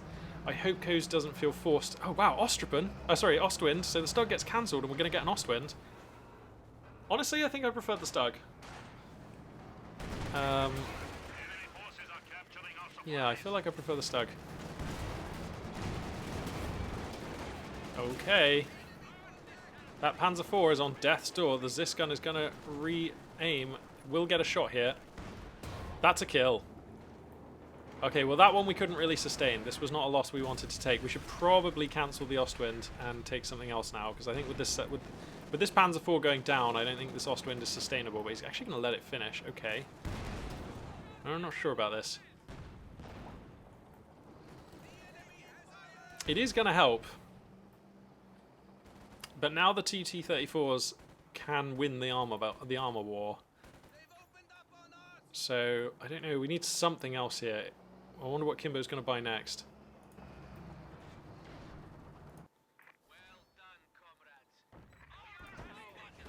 Right, the Ostwind announces itself up here in the north. Oh, actually, I've not... Dear goodness. The whole time I've been in theatre mode on my second screen here, so I actually haven't had a viewer count up.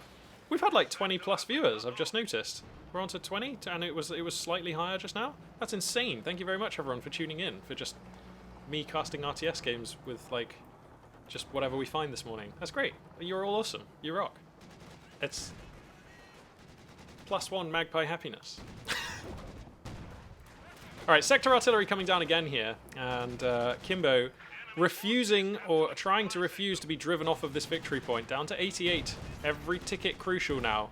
Now these Soviet forces are very close, but not actually in the Axis sectors that are being affected by the sector artillery. So I feel like this has been 400 munitions for not very much effect, but the Axis armor coming in deep. The Ostwind acquires the Zis gun. The T-34s at a nice angle though, getting a good spit roast going here. The Pat gun is also acquiring this T-34, so a lot of health being taken off a lot of vehicles. A ram comes down. Oh, I don't know about this. The crew gets shocked. The rocket run is already coming in, so that Panzer IV... I mean, see, that's just not very effective. Like, I know people always say that the rocket run ram... Oh, God! The Soviet player getting heavily mauled here. The Dushka abandoned. These engineers abandoned. Please, let's get the Dushka away. He does get the Dushka away. Building another T-34? No. This is a bad T-34 now. Cannot be building this T-34. A T-34 is just prey for the Axis player right now. You are just building value for the Axis player to reap. We need something different. I do not like this T-34. Wow! Kimbo just coming in and making moves. The Ostwind escapes. This Panzer IV is up to 3 stars now, which is horrifying as well. It gets rate of fire, and mobility. Yeesh. I mean, Coase is bleeding out here, but is kind of winning on the battlefield, winning the army fight, losing the map control war, and definitely with 453 tickets, there is enough time for Coase to redo this composition and come back with something that makes sense. But I don't like this T-34, and it's going to be a Stug, demonstrating the triple-pronged support armor core tactics here for Kimbo. The Ostwind, the Panzer IV, and the Stug fighting as one here. That's right. When the Stug, the Ostwind, and the Panzer IV all put their rings on, they become Captain Wehrmacht, and that is an unstoppable force. So, okay, Kimbo here going to be using what I'm now going to call the Captain Wehrmacht build. One of each support armor core choice. And Panzer IV, sorry, the Ostwind caught out here. The T-34 nosing in to try for a kill. Rolls a miss there, and the Ostwind will survive.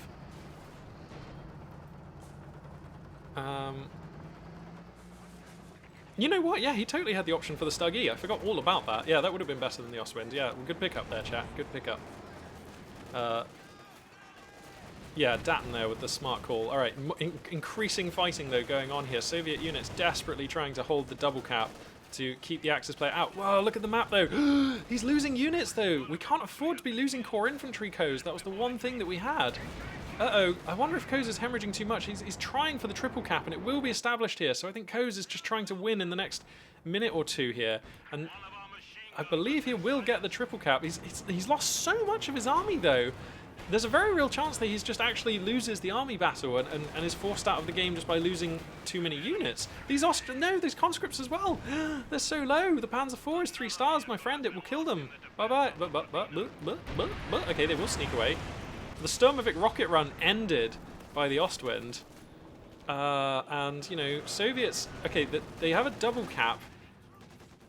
Axis forces trying to take mid. Every victory point right now is crucial. No Axis infantry able to address the balance of power here in north. Conscripts delaying the cap. In fact, they deflect the Panzer Grenadiers. This could be game-winning. In fact, I think this is game-winning, right? There's just no way Axis can capture 2 of these VPs in time, I think. Bleeding out at 2 per tick. Ostrapen will connect with northwest. Pioneers will connect with mid. These conscripts are gonna... These conscripts? That's a new unit. These conscripts are gonna trade out to the last man. But, yeah. Coase is gonna GG. Are you insane? Coase, I think you had that, bro. No. Okay, actually, Coase calculating that middle VP is going to fall into Axis hands. And... if you imagine the amount of time that takes to cap, and imagine the amount of time that takes to cap. Yeah, okay, all right. Yeah, no, I think Coase actually correctly calculating that Coase had not inflicted the amount of damage required to win the game immediately and is going to leave the game. Wow. Just leaning in a bit too hard there. I think definitely I'm not too out there if I suggest that with more conservative line of play, Coase could opt to try and win this game perhaps in 10 or 15 minutes. I appreciate that's frustrating when you're this far ahead and you do just want to close the door and win, but we have so much time to work with here. There was no need to commit too hard and start losing all of our infantry units. We could have just played for time and rebuilt a composition that could deal with this Axis sort of Captain Wehrmacht build. So, yeah, I really see the appeal of trying to win immediately there, and I respect the decision. But I think if you are literally trying to maximize your win percentage, your chances of winning to the max, then obviously I think you want to play a more defensive style, a more defensive line, and preserve your core infantry, and then try and rebuild with a more sophisticated composition that's better against what the Axis player is doing. I feel like that's probably the most beneficial line there. It's going to be another 20-30 minute grind. Yeah, Dan, I do see that. But if we're strictly talking about just trying to win the most, I still think that that's obviously I still think that that's the better winning line. It's a lot of effort though, and when you've done this well for 30 minutes, I totally appreciate trying to close the door right now, and especially if you're just playing on the ladder. Yeah.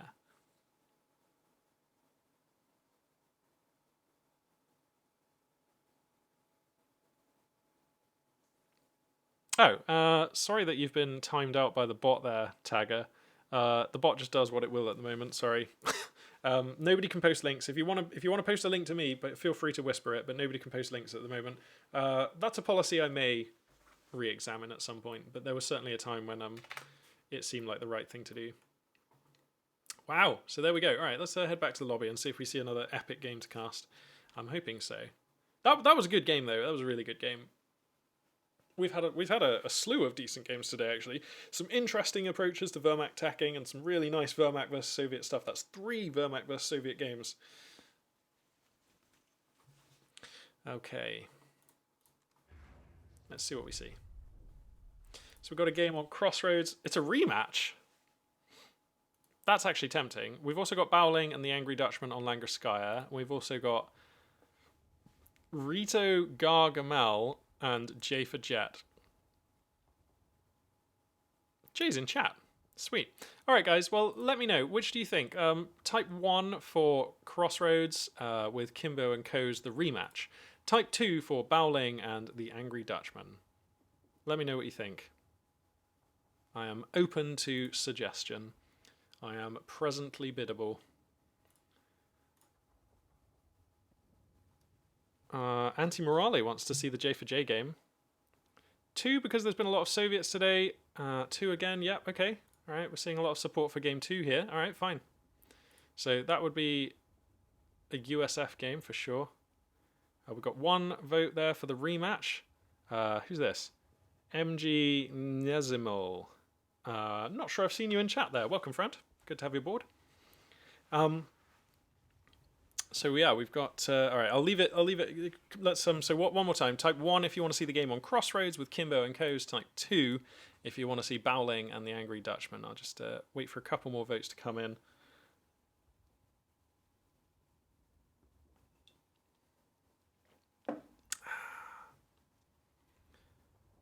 Okay, Aki HQ. I think you had the. I think you get the closing vote there, mate. Plenty of support for game 2. So we're going to jump into this one.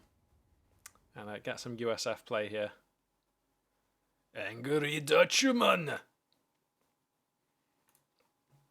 Alright, so once this one loads in, I'm going to take a quick break just to let my voice have a rest and make myself a cup of tea. I'll also quickly check whether or not the Command & Conquer Remastered pack is playable yet. I believe it is supposed to release today.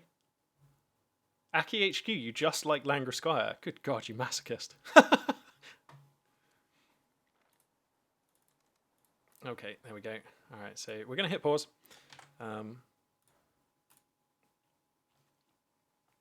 Okay, guys, I'm going to hop out and just make a cup of tea. I'll be 10 minutes. I make the time.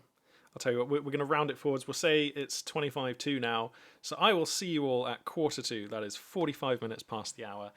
Thank you once again for tuning in, and very much looking forward to casting this next fine game on Langreskaya. Catch you in 10 minutes.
Greetings, or what is up, and a very warm welcome back. The sun is still shining, and the Magpie is still casting. I came with you guys right now with a schedule announcement. That is right. We'll just go over it once again. I don't know why I keep doing this. It's just good practice, though. I'm sure everybody knows by now, but I'll be streaming next week. Monday, Wednesday, and Friday, and hopefully going to be doing some pretty cool stuff. Now, I unfortunately just checked, and the Command & Conquer Remastered package is still not available to play. This is often the case. Most developers, or a lot of developers, are based in America, so they are some hours behind, and what usually happens is they say it releases today, but what it really means is it's going to release at midday or 6 o'clock p.m. their time, which for my time is like much later, basically, because obviously I'm ahead of America here. So sadly, it's still not unlocked. Where? On the plus side, we can cast some more Company of Heroes 2, and I think it was yesterday, I actually had to stop doing everything I was doing. Actually, no, it was the day before that, because my RSI got so bad, so I was a bit worried about playing RTS again today. If I don't play RTS today and I leave it until Sunday or Monday, then I'm sure everything will be fine and we can have a decent session then. So, you know, there's a silver lining there. I'm really sad that I won't be able to play it on the stream today, but that's just how things are broken out, I guess. Hopefully that's not too disappointing for y'all, and, you know, to make up for it, we've got another spicy game here of Company of Heroes 2.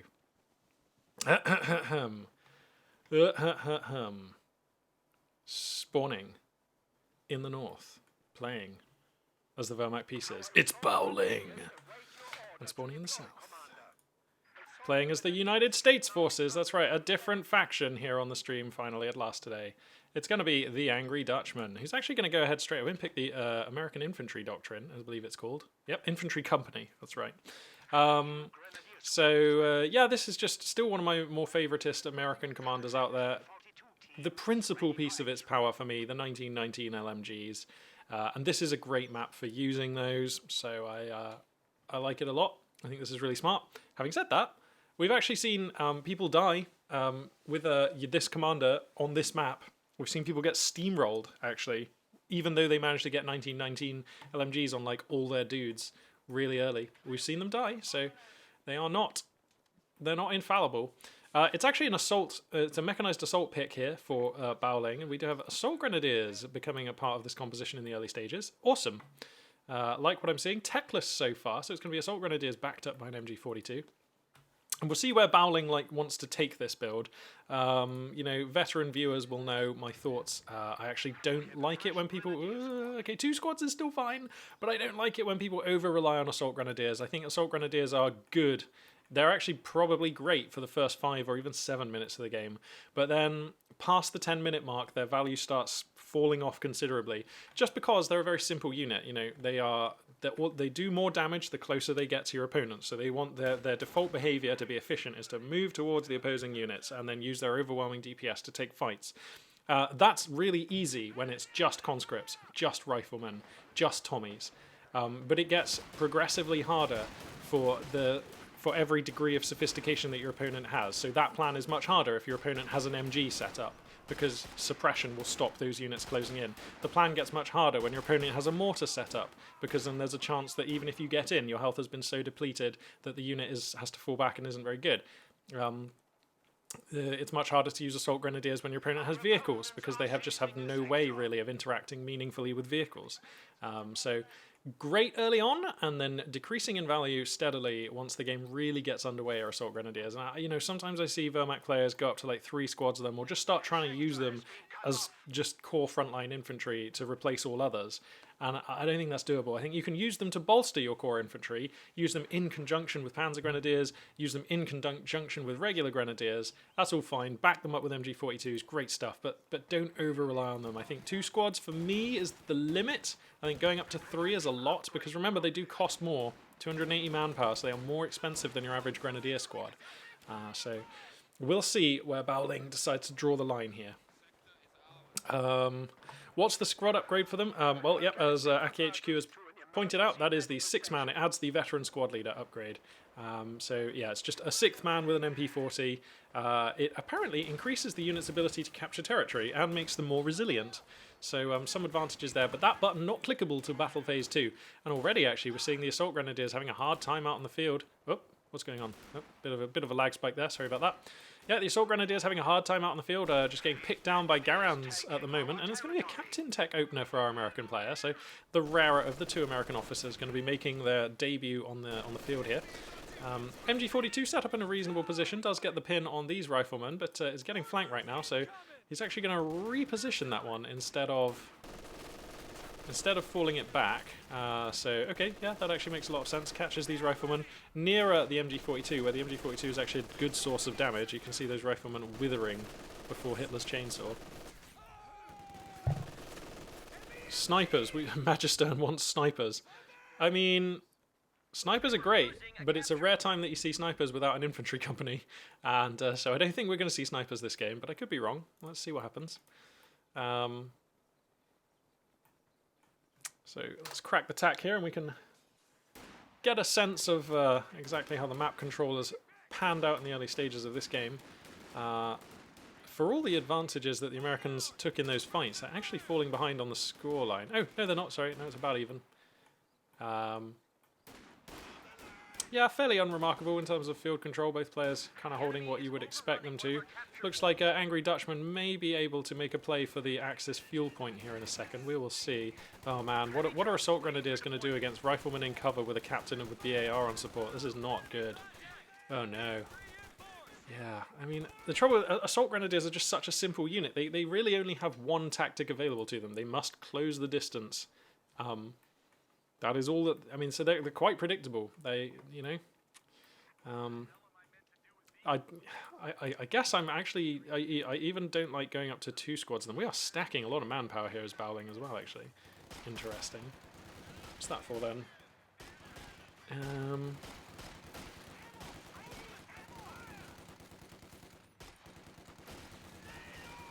Why is he stacking so much manpower? Confused.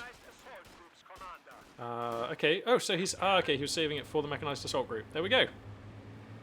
490. Yeah, I always forget how expensive that is because, of course, you get the Panzer Grenadiers built in with that call in. So okay, that's what he's saving the manpower for. So it's going to be a 250 half track. This is the 250, isn't it? Yeah, 250 half track build coming out here. Yep, Antimorale. You're right. You spotted it. Yep, Datton as well. So yeah, it's going to be the 250 half track, and that's going to be met by a flak half track here from the American player. So doing some damage at the moment though, getting a nice overrun on some of these American units. And are we throwing a bundle grenade in? Oh, I love the thinking there. He's just off. He's just off actually. That kind of wanted to be there, didn't it? But that was sweet actually.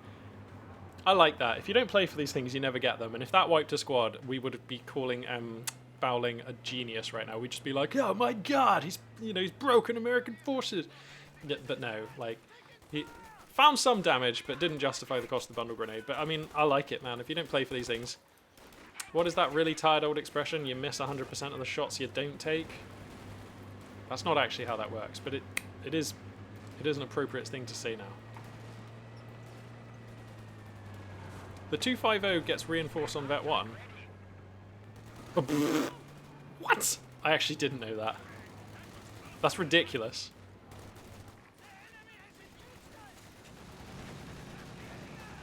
That is ridiculous. I had no idea. Alright, this flak half track is going to hit like a hammer here though, and there's just nothing. There's still no Like the Mechanized Company either. So I don't really know what the plan is here. Oh god, is he going to get these Assault Grenadiers? That's so rough. Oh no. And this is the thing, Assault Grenadiers don't have Fausts, so this flak half-track is actually just untouchable for now. But that is insane, by the way. This is so revolutionary to know that the Vet 1, this little half-track, so it can reinforce at Vet 1, as well as being able to hull down and just kind of being quite an affordable, fast-moving harassment unit. There are so many dimensions to the 250 half-track, to be honest. I like it. It's a mortar half-track. Oh, yeah! Oh, yeah! We're seeing some infantry company shizzle out here on the fizzle. Okay. Yeah, cool. Okay, well, I love me a mortar half-track. I mean, again, veteran viewers will know I'm a big fan of a mortar squad that has no pack-up or tear-down time. Oh, sorry, set-up or tear-down time. and has access to some spicy extra kinds of barrages and stuff, you know. Very slippery unit to get hands with. Yay, look at this, we're seeing hull down being used on the 250 half-track. This is so dope. Look at it go. Okay, the flak half-track will probably break this nut, though. Oh, God. Okay, Panzerschrecks finish on the Panzer Grenadiers, and that is going to be the plan here for Bowling, who, you know, as chat has already figured out, is going to be attempting a techless style here. 250 half-track going to be repaired here, and it's nearly got that first star of veterancy when it kind of becomes functionally almost a 251 half-track with no flame projector upgrade. So that's interesting. American forces are resurgent in the southeast, though. Too many rifles, not enough Germans. So yeah, Shrek technical. Ha! Yeah, I mean, it's an option. Our lines of supply are disrupted. Yeah, magnesium, flamer pyos in the 250 half-track are fine, but as others have suggested, it is probably going to be the Panzer Grenadiers there. Up to 3 squads of Assault Grenadiers. Okay, Bowling, convince me. I just don't think that this composition is any good. To be fair, though, Angry Dutchman has gone for Captain Tech, so one of the principal things that devalues Assault Grenadiers is the presence of machine guns in your opponent's roster, and we're not going to see those for at least a little while longer here. So Captain Tech actually probably does favour the Assault Grenadiers. That actually does help them out. So, you know, that's a silver lining perhaps here for Bowling, who is getting back to grips with the field now, actually. With these Panzerschrecks, you know, we are getting back to grips with the field. But here's the thing, right? If these Panzerschrecks ever get overrun by this flak half-track, like, everything falls apart for the Wehrmacht player, right? Because then the flak half-track can just kill everything. So if this squad... I mean, the flak half-track is right here. He falls back. The flak half-track is going to pursue. This is what I was on about. Panzer Grenadiers are very good anti-tank, but they're so fragile. And most of the units that they look to counter can kill the Panzer Grenadiers with the right engage. So you're always on thin ice with the Wehrmacht player. You have to be so alert. Whoa, Rifleman, hang out to dry here. And the 250 half-track will claim its first victim here. Very nice. Picking off a Rifleman squad and continuing to burninate into these guys. The MG blazing. First star of veterancy is there, so reinforcing now a thing that this half-track can do. That's pretty exciting. Does it do anything else? Improves DPS upgrade as well. Very nice. Improves survivability. Holy spoons! Okay, well, Veterancy 1 is like the world for the 250 half-track, isn't it? It's very good. Crazy. Mixed fighting going on across the map as well. The American fuel point being harassed by brave Grenadiers there. So that's some pretty spicy stuff for sure. Yeah, Anti-Morale, I agree with you. Lieutenant Tech is better against Assault Grenadier builds, yeah. But, you know, the Lieutenant is here, and now the 50 cal is out, so perhaps this is going to close the door on the Axis player. There is some tech now. Support Armor Core is out. But I do feel a bit worried here for Bowling. I mean, this is a very fragile composition. If anything happens to the Panzer Grenadiers, things look terrible. But, you know what, though? Support Armor Core is done, and we have, like, a lot of fuel. 12 minutes into the game, we can be looking to have a Panzer IV sooner rather than later in this game. And that'll help. It looks like the anti-vehicle grenade will find the 250 half-track, but it ought to be able to sneak away. It's going to be an Ostwind. I guess we can get the Ostwind out really fast. So you are maximizing the sort of tech springboard that this build has provided. And the Ostwind also does answer everything that the American player has right now. Obviously, this leaves you open to, quite heavily open to being countered by major tech. But this is probably fine, this Ostwind. I don't hate what I'm seeing here. Oh god, look, you see Assault Grenadiers, MG. It's bad. It's real bad. And with this MG in mid, it's basically just like German infantry just can't really operate here very effectively. Like, how are you ever going to get anything done with this Axis infantry roster with this 50 cal in the hood? It's like, it's pretty rough.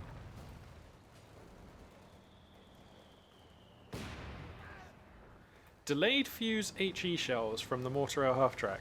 Okay, so help me understand those. What is the point of the delayed fuse bit? Like, do you just get bigger explosions or what? Like, I've never seen that ability used. And yeah, Magister, you're quite right. The Ostwind will be the Kingmaker for a few minutes. Oh no, he cancels it and goes for Panzer IV. Alright, slightly more robust choice. I think this is overall more sensible, even though it is slightly less dynamic. A less momentum-based play, but I still think I like the Panzer IV best. It's close, but I do like the Panzer IV best. And there we go, the clown car just clowning around the place here. The 50 count is in position to check the advance here. The flak half-track still being really useful. I think the thing... Well, yeah.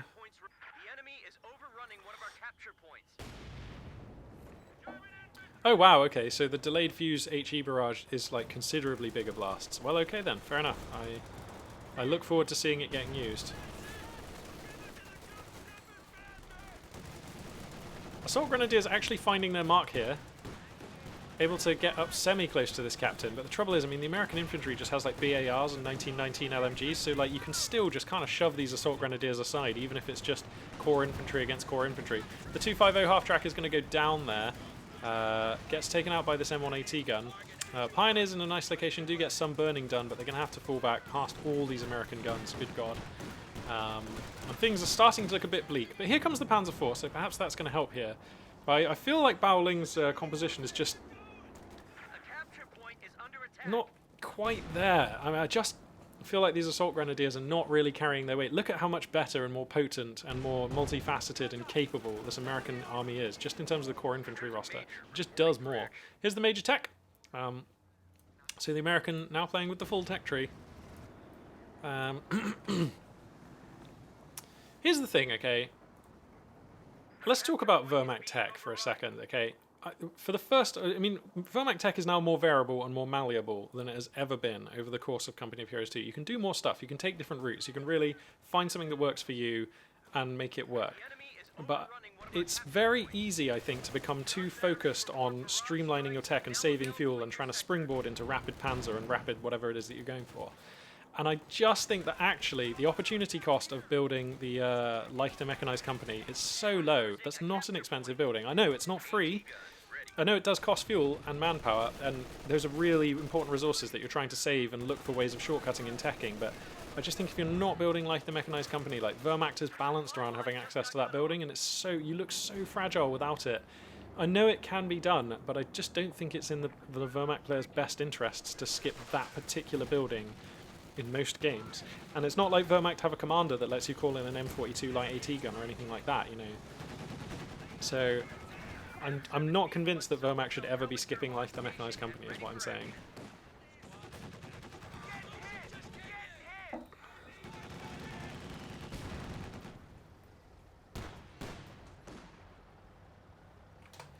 So, the Axis player, you know, hanging on by their fingernails to a semblance of map control, still for now has a VP. MG42 actually gets up on top of a fuel point, nice. And, you know, still has some fuel flowing, so without a doubt, Baoling definitely live and kicking in this game, but, you know, the scoreline is telling the tale of how this battle has been unfolding over the last sort of phase of play. American domination here. The flak half-track thundering away unanswered, the mortar half-track thundering away unanswered, double AT gun, double MG, and very powerful core infantry with 1919 LMGs and good officer support is a horrifying combination to deal with here. And I feel like, despite the Panzer IV being on the roster, Baoling doesn't really have any way of reaching out and touching the half-track, and well, either of the two half-tracks that are being such a headache for the German army right now. So, you know, the two AT guns just have that on lock. Now, there are telemines here in some spicy positions. You know, there's definitely... American vehicles can fall foul of some things here, and there is no metal detector on the roster. There's not even any rear esh on the roster for the American player, so... There are weaknesses to this American composition, definitely, and these mines could exploit that, but, you know, it's not enough, is it, by itself? We're going to need to see some change in this dynamic for Baoling to come back and really feel like they have a chance in this game.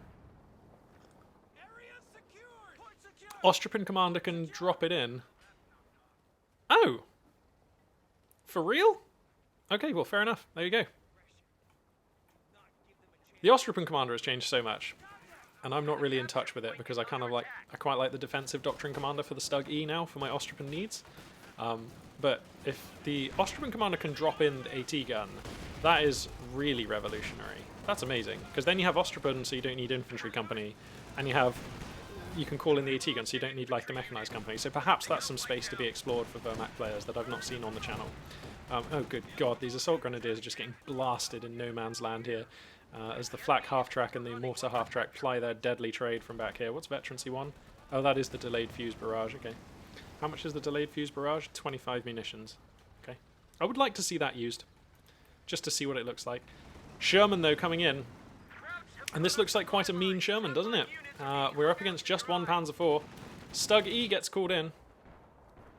And that will be a great help. That offers a way of reaching out and touching these machine guns. And if we can get rid of the machine guns, perhaps we can get in and get some work done with these assault grenadiers. But I mean, you know, Baoling is not under no obligation to maintain this sort of infantry company and like the mechanized company less style of play. You know, we can build those later on. We can build them now. They're cheap. They're affordable. So you know, if we want access to pack guns and mortars, we can get it. Now here comes the Sherman, and the Sherman's going to be problems. There's just no pack gun. Oof, the Stuggy finding value straight away though. Has to be careful. 2 M1s on the prowl. Would love to put some holes in that Stug.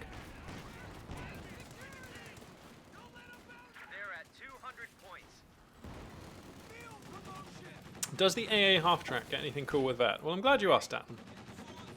Let's have a look. It gets improved acceleration. That seems really good. It gets, I guess that's just improved speed of that too. So it's maneuverability focused upgrades for the first 2 stars, and then DPS, increase accuracy, penetration, and DPS essentially for the 3rd star. So all very good upgrades, but nothing sort of revolutionary, nothing that lets you use the unit in new ways. Nice bundle grenade. These Panzer Grenadiers finding some damage, but they just don't have any anti-infantry DPS, so even this crippled infantry squad can still hold them back.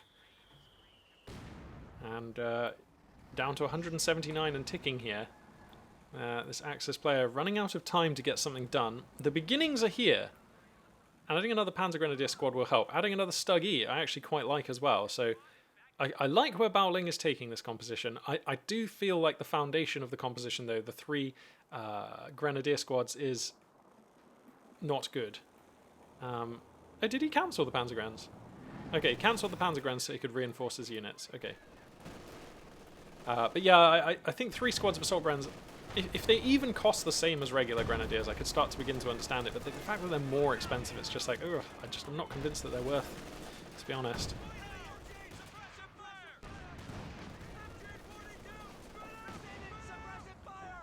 It also gets health at Vet 3, and then you need 3 AT shots to kill it. Thank you, Olvadi. As well, I think you're a newcomer there in chat. Nice to see you. Welcome aboard, friend. Pretty sure I've not seen you in chat before, Olvadi. Okay, so the light artillery barrage is coming in here from the mechanized assault commander. We're seeing that just sort of pepper into this position. Ineffective, it seems, on this occasion, but it's relatively cheap. Actually, it's 100 munitions. Wow, I thought it was like 80 or something. Okay, it's more expensive than I thought, but still relatively cheap. That is actually 100 munitions that Baoling really probably didn't want to lose there for no effects, though. Good God, these assault grenadiers are trying so hard. The Stug E is actually finding the AT gun. Very nice. Okay, I'm liking what I'm seeing. Ah, but the Panzer IV gets picked down by the Sherman and the AT gun. Yeah. I mean, this without the Panzer IV, this looks grim now for Baoling, because the Panzer IV was our best anti-tank tool here, and now we're down to just the Shreks on the Panzer Grenadiers, realistically. I mean, that's a difficult place to be. And again, I think it's okay to side tech into like the mechanized company. It really is, you know. I think, and it kind of sucks as well, because pack guns it feels horrible to buy pack guns into a mortar half track that's been doing so well. But you just need some hard AT. That's the truth here. Wehrmacht really are balanced around having the pack gun. If you just try and pretend like Wehrmacht don't have access to the pack gun, they are such a fragile and exploitable faction. Yeah. I mean, you could try and buy a Stug G here. That's probably just about keeps you afloat. And we do actually have the fuel for it. So I actually quite like a Stug G here. I think that's probably fine.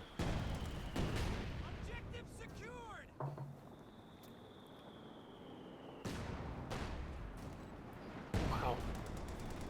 Okay, Datton dropping some knowledge bombs from the wiki about exactly what veterancy on the American half-track gives. So that's very interesting information. Thank you.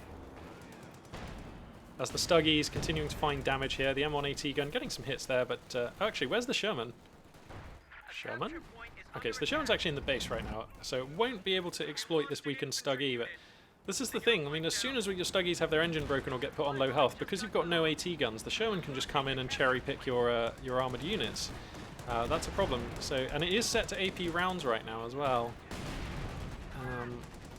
Looking to get some damage done here. Massive German assault. We'll pick off the 50 cal. Oh god, if we can grab that, that's going to be revolutionary. He gets the 50 cal. Okay. Down at 140 tickets, but grabbing the 50 cal is big. Going for a Stug G as well, like I recommended. So, I mean, obviously, I like that decision. A second Sherman coming, though. I mean, is one Stug G and some Panzerschrecks on some Panzer Grenadiers going to be enough to stem the armoured tide here? I don't think that they are. This is really rough. Datton, yeah, I agree. It is a nice-looking Axis roster. It's fine, but he's still not... It's a nice-looking Axis roster that wants a pack gun or two, you know? If he had a pack gun or two, I'd feel so good about his position in this game. Look at these Stuggies trying to do something against this Sherman. You know, it's not like they can't do anything, but... Oh, they're getting punished now, those M1s. Really chipping this this Stug down. Oh god, he needs to keep kiting. Let's get the wounded Stug behind the healthy one now, yes? Oh no! Ooh, come on, man. That's it. That's it. There we go. That's it. Get it behind that. Let the Stug G come forward a bit as well. But the scoreline continuing to slip away from Bao Ling. Angry Dutchman on quite the rampage here. 2 stars of veterancy is achieved now on one of the Stuggies. And the Stug G, look, see, just immediately turning the tide against the Sherman. That's lovely. Now, the second Sherman can dive in. It gets one of the Shermans, and the Assault Grenadiers overrun onto the M1 gun and AT guns. What? He gets both AT guns. He decimates the American infantry. He killed an infantry squad somewhere there as well. I didn't catch it on camera, for which I apologise. In a massive turn of events, Bao Ling taking a sweet fight. He's hijacked both MH2Bs. Oh, no, sorry, one of them's an MG42. Okay, sorry, my bad.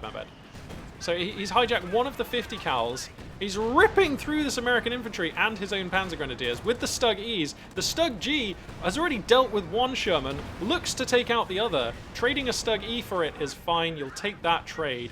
And Bao Ling approaches mid-game, comes into the late phases of the mid-game in a dominant style. He desperately needs to grab the victory points here, but once they are under control, yeah, what the... Just taking the sweetest engagement there. Angry Dutchman suddenly just falls apart.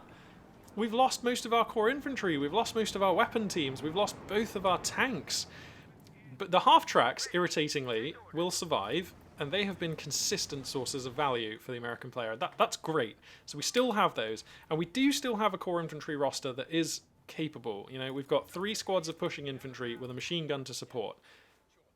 Okay, and we still have an indirect fire solution which can smoke out the opponent's units, but suddenly the greatest weakness in the Axis composition has been solved. We've got 2 AT guns. We've got 2 brilliant AT guns. So, oh my god, you know, perhaps a little early to be calling it over, but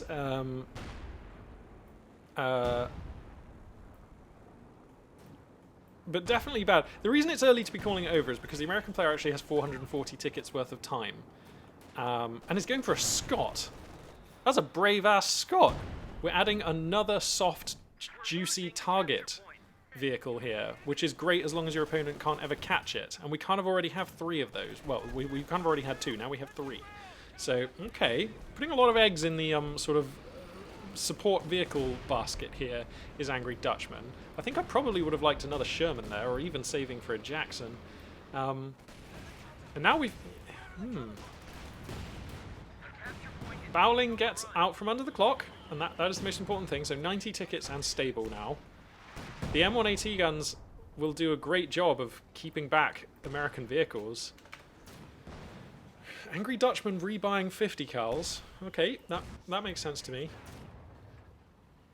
What an interesting game we find ourselves in. This was looking like a one-sided affair, but Bao Ling just taking a really just beautiful fight in mid, and the Panzergrens find a window to bust through. Oh, the Scot exposed. The Shreks are reloaded. Hang on. Okay, he has to get out of here. Uh-oh. Has he overextended with the Panzer Grenadiers? He drops one of the Shreks. And the Assault Grenadiers as well. This is an overextension now. They need to fall back. We can't capture this point. Don't worry about it. The Scot just giving assault grenadiers on the retreat path there. What an interesting game. Dutchman needs more artillery, maybe second mortar HT or pack Howie.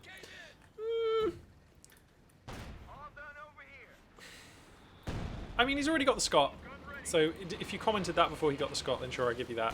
A pack Howie would be lovely, to be honest. I think I would have preferred the pack Howie over the Scot, which I feel like I only rarely say, but the pack Howie you can position here and just have it firing, and it'll be, you know, a great asset. The Scot is a little bit more fragile and needs to be a little bit more mobile to be taking the best shots, but they're both fine.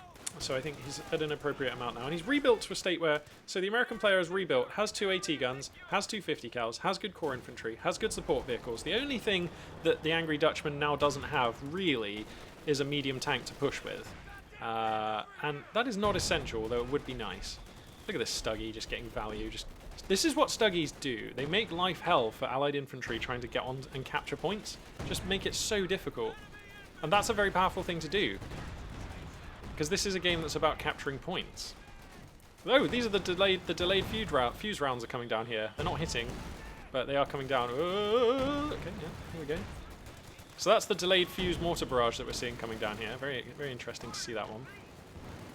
And the Stuggy and these assault grenadiers are going to push. And the Stuggy is fantastic. It dovetails so well with the assault grenadiers because it's a very good way of countering MGs, which are one of the key weaknesses of the assault grenadiers. The light artillery barrage coming down in a lovely position, splashing for damage on a number of American units.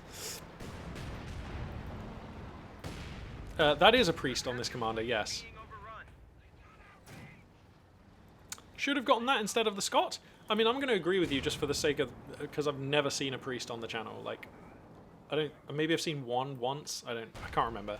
I think maybe I saw one once and it got destroyed straight away and didn't really change the game.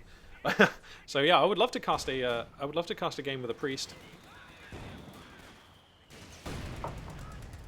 So we're down to 364 tickets now for the American player. We are slow bleeding here because the American player has been able to secure this point here.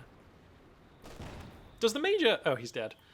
Does the Major still have that ability where he can, like, lock down a sector and make it so that your opponent can't capture it? I'd be interested to know about that.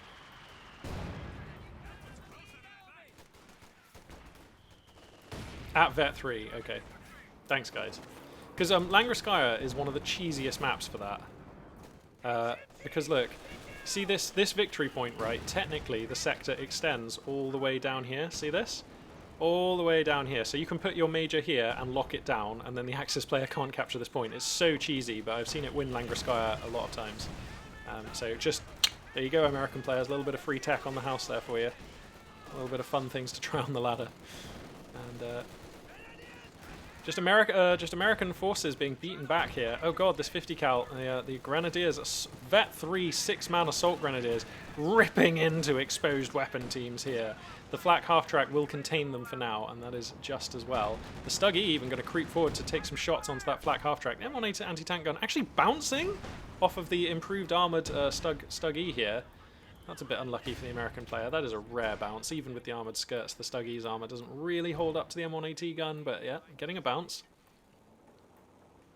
Yeah, oh god, indeed, A-game. If correctly executed, you can make it so that this position here is almost impossible to dislodge the Major from, and on Langraskaya, which is usually decided by victory point control because it's such a grindy map, I mean, it's just like...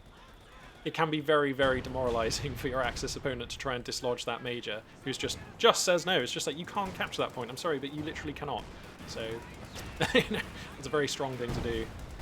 Anyway, the Stuggy achieves 3 stars of veterancy, which is when I believe it gets the ludicrous rate of fire upgrade, yeah. So now that thing just spills shells at a horrifying rate.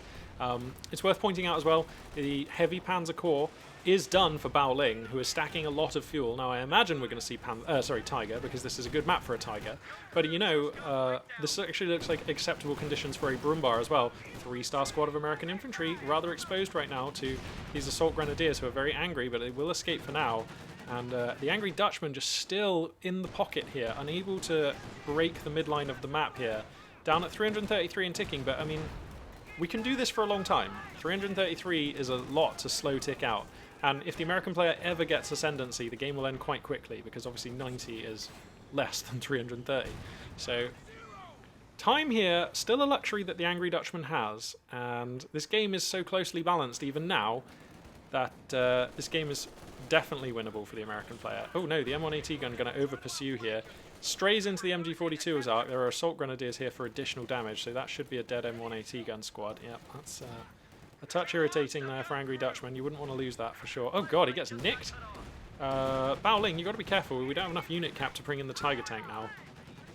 I mean, I love grabbing more hardware. I love swelling your army, but I think the plan was to get Tiger, right? Now we can't, so that's risky. Another Sherman going to come out here, and I think that makes good sense. A medium tank will be very useful for these American forces.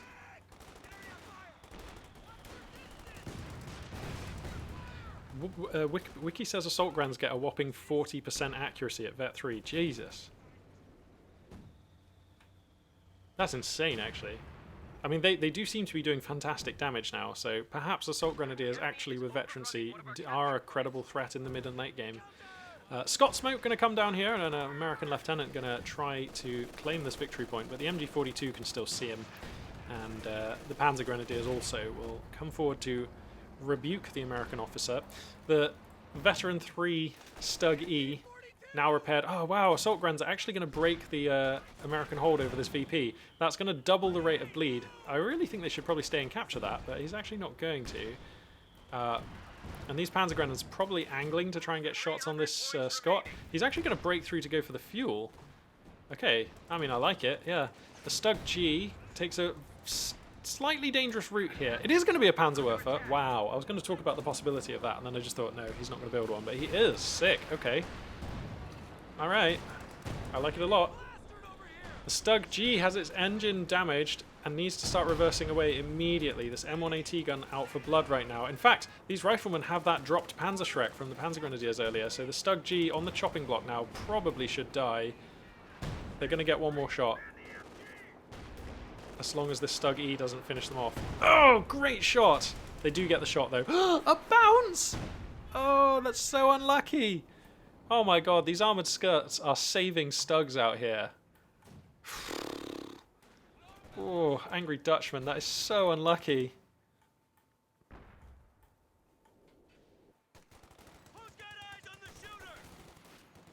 And we're still at 90 tickets. This Wehrmacht stability has been crucial here. With the Vet 3 Wehrmacht army, I mean, these Vet 3 Assault Grenadiers and the Vet 3 Stug E are being such a problem for this American army. And I feel like the Sherman hasn't really shifted the balance of power at all. Probably because the Axis player has 3 M1AT guns and a Stug G with 2 stars of veterancy. So, I mean, that Sherman actually doesn't really achieve much, does it? And the Panzerwerfer is out. And it's very far forward, actually, but that unit now ready to start taking barrages.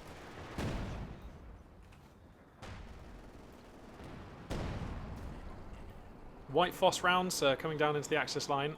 That's going to force the MG42 to displace. So is that the... Okay, so that's White Foss rounds coming down off of the mortar half-track, which has been great this game. That mortar half-track has survived so long. In fact, to be fair, the AA half-track as well. Both of these half-tracks have been great.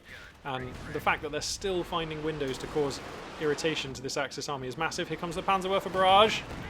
He finds the mortar half-track. He finds the 50 cal. Not doing critical damage to either of them, though, so perhaps getting a touch unlucky with that rocket spread, but good damage. That'll be some veterancy, at least, on that opening barrage for the Panzerwerfer.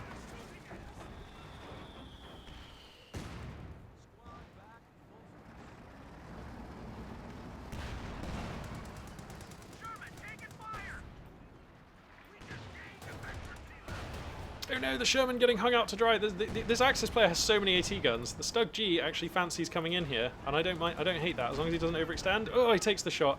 Okay, you've missed now. Time to get out. But that was a great shot to have taken. There's another timeline where that Sherman takes another hit there.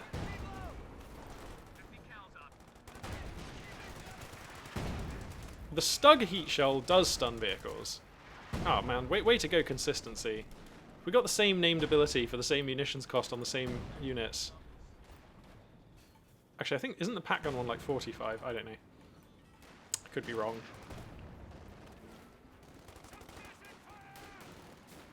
And finally, American player decaps mid. So this is a development, and he's going to recap west. So these 90 tickets starting to look slightly precarious again for Baoling. Where's the Sherman tank? Oh, it's being repaired, of course. The Stug E just comes forward to start flumping down units, though. The two M1AT guns will see it off. And it's going to be a desperate struggle for mid-control. Both factions with an MG Overwatch. Phosphorus comes down onto the MG42, though, and that could be telling. Those Pioneers overstaying their welcome, perhaps. The Scott causing brutal damage. Bundle grenade, actually not going to achieve much. You can see the Panzerwerfer firing in the top of the screen there, so that's probably going to break this position. No, it falls further back. That is technically a miss. Oh, he doesn't even get the mortar half-track. It's on a pixel. Unlucky. I feel like this was the position to get, though, because this 50 cal is just doing you in as the Axis player. I feel like that's the unit that you need to affect with your rocket barrage. Stug G going to come forwards. Oh, I'm not sure about this. What are we doing with Stug G? There we go. Yeah, I think that was perhaps a mistake. It takes considerable damage. Light artillery barrage on this position, though, very effective. And it's going to pick off both of those weapon teams that were causing so much damage. But the trouble is now the Axis infantry has already been beaten off. And so it's actually kind of too late. Killing these squads is lovely, I grant you, but we've lost control over this BP. And a large artillery barrage coming down over here. That is the time on target barrage there. You can see the shells arriving in a very vicious, like fast way. Adjectives.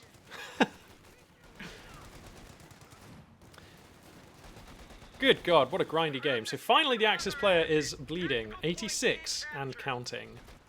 So it cost the American player about 240 tickets or something to get the Axis player back under the clock. So that's where we are. And now Mid gets decapped. Wow, he gets one of the Assault Grenadier units. That's big. That's big. Axis Core Infantry now being wiped. And you know what? This Wehrmacht player is stacking so much fuel. Good God, these Assault Grenadiers are just going to sweep in and take care of these Riflemen. Hey bro, you might want to fall them back. Light Artillery Barrage is going to prevent the recap here. These Riflemen are on the chopping block, but they will escape somehow. The hail of fire, that 3-star Rifleman with the Panzerschreck of all things, gets out.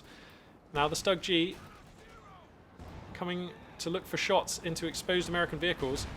Finds the flak half-track at last, picking off that troublesome half-track which has been plaguing the Wehrmacht player from the early stages of the game onwards. And now the Scott and the mortar half-track are on notice. Pioneers are actually even here to repair. Meanwhile, Axis forces re-establish control over mid. The Stug E, just continuing to ply its deadly trade. The rate of fire, once you get to 3 stars of veterancy, is so heavy. It's a real problem to deal with. And actually, where's the Panzerwerfer? Is it ready? It is ready. I feel like a Panzerwerfer barrage. And I know he didn't have line of sight here, but if we ever get line of sight here, then we'll know it's a good shot to take. So I wouldn't hate that at all. White Phosphorus continues to be used to try and get Americans onto the middle VP, and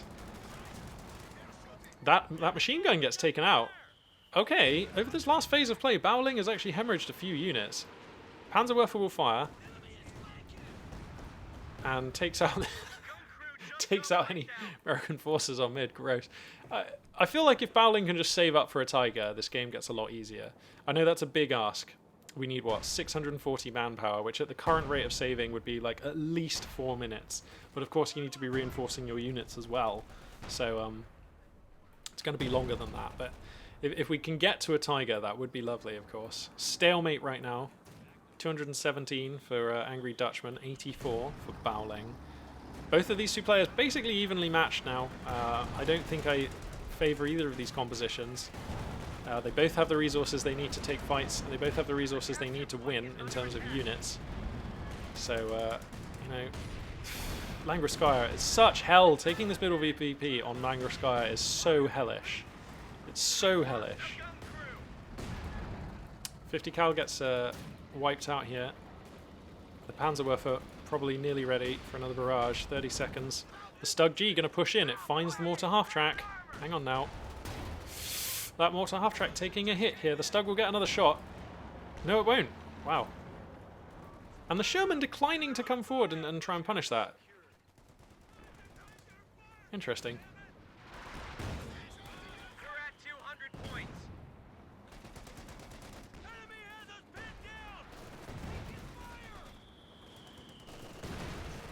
So this is just a super grindy and turbo brutal affair. Sorry, I was just taking a second there to read chat. Panzerwerfer Vet 2 is where all the good stuff is. Is that right? Increases accuracy and rate of fire. Yeah, that is right. Rate of fire is always the one that you need for the rocket artillery units. And at Vet 3 we get max range, okay. Yeah, Vet 2.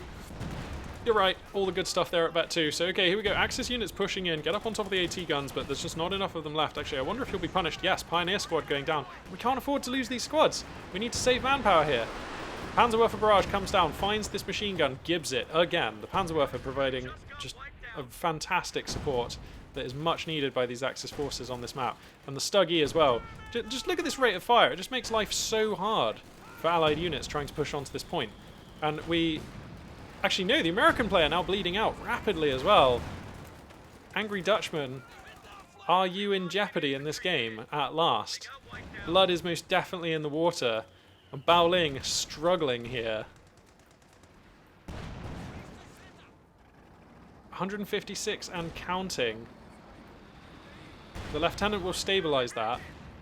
But actually, no! Crucially, Bao Ling manages a cap on mid. That's huge on this map. Alright, how long can he hold on to this? That's the question now.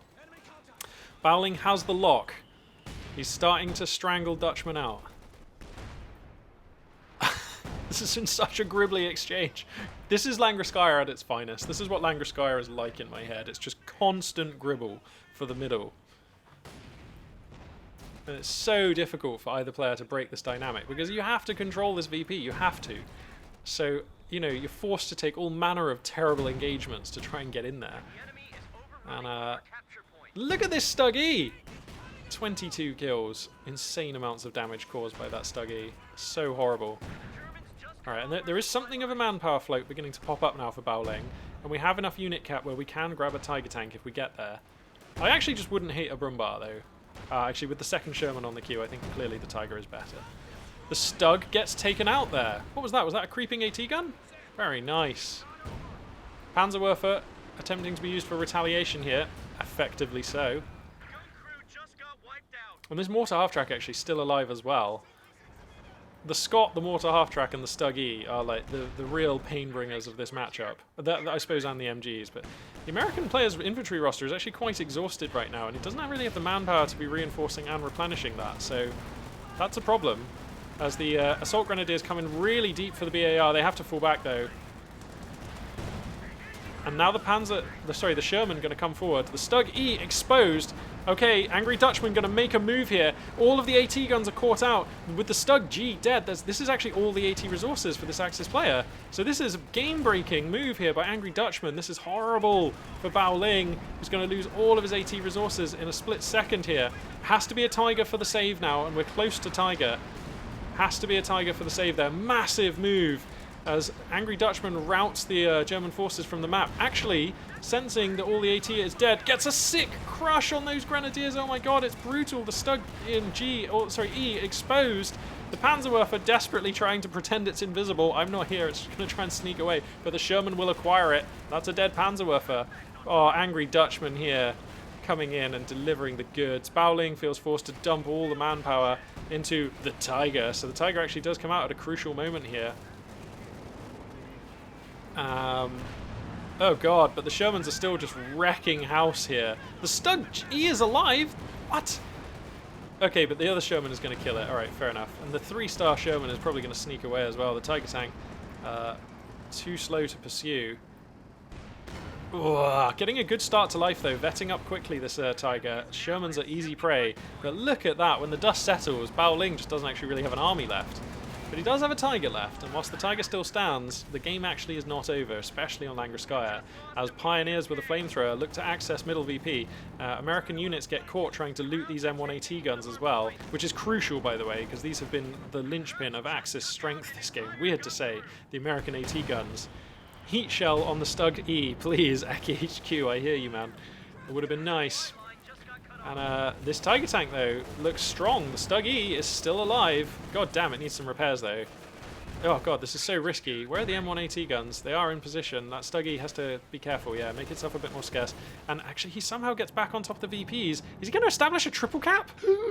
Triple cap. Oh, my God. The Tiger's engine is broken, but that's okay. As long he just needs... Where are the Pioneers? He needs to repair desperately. There they are.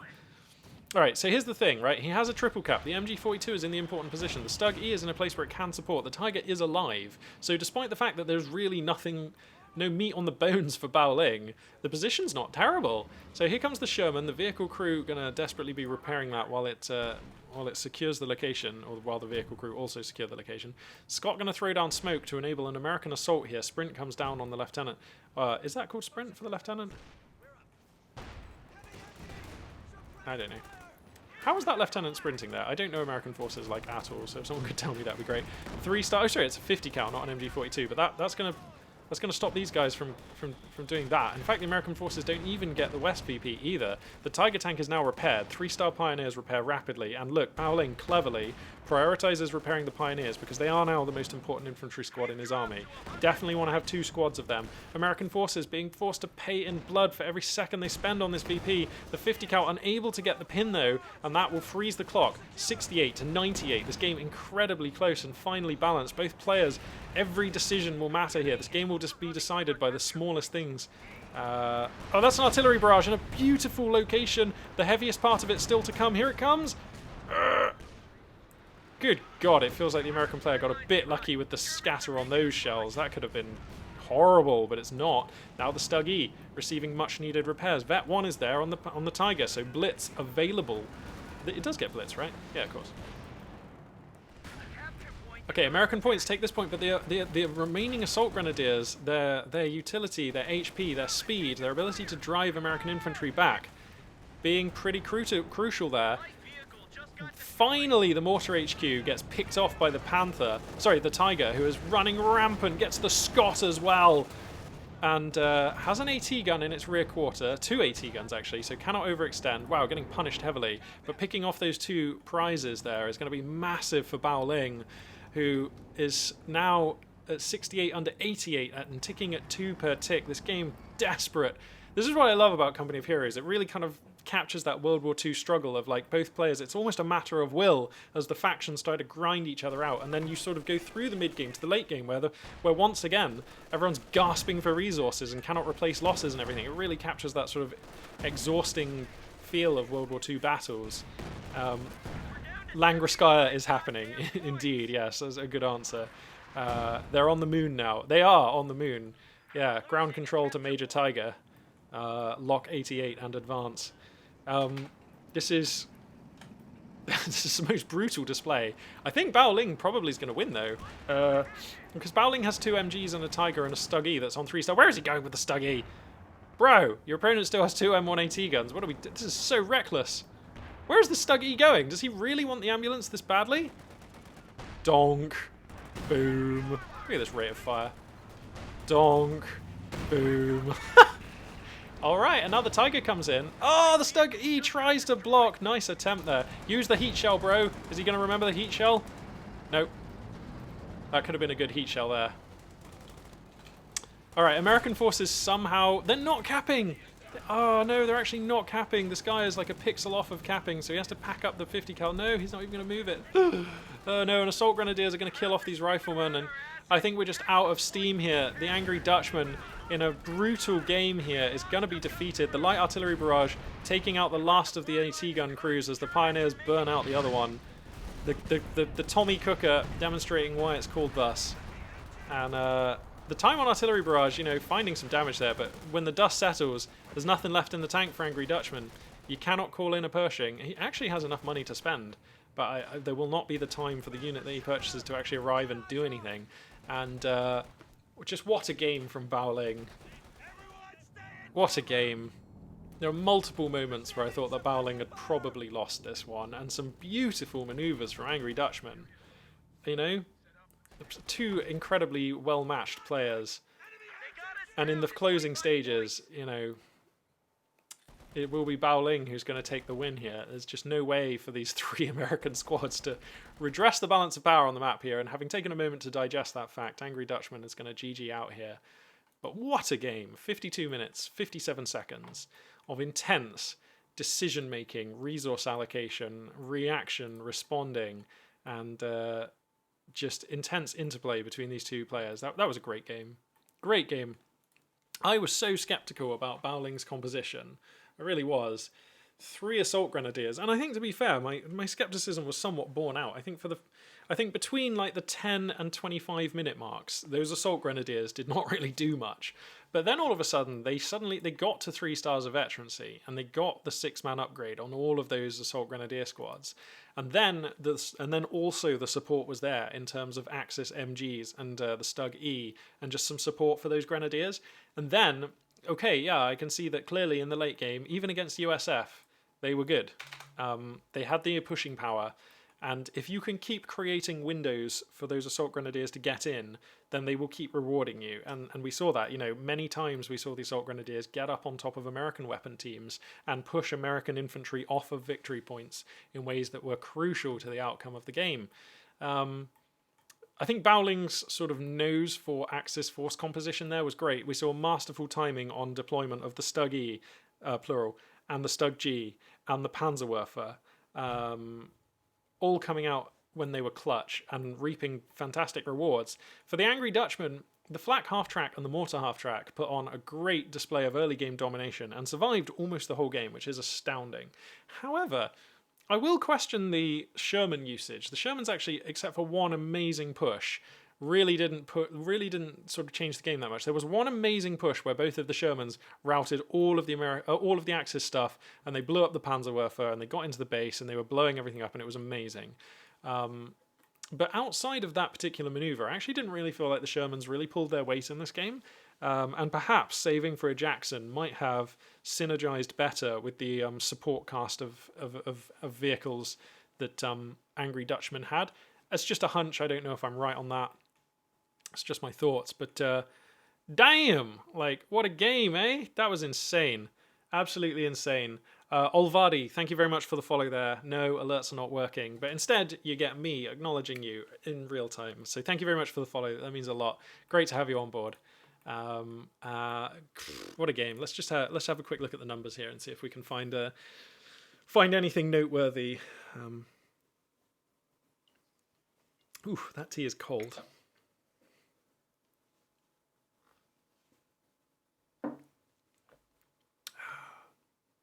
Crazy game. We've had a fantastic clutch of games today, haven't we? Not one of them boring or super one-sided. All of them quite interesting.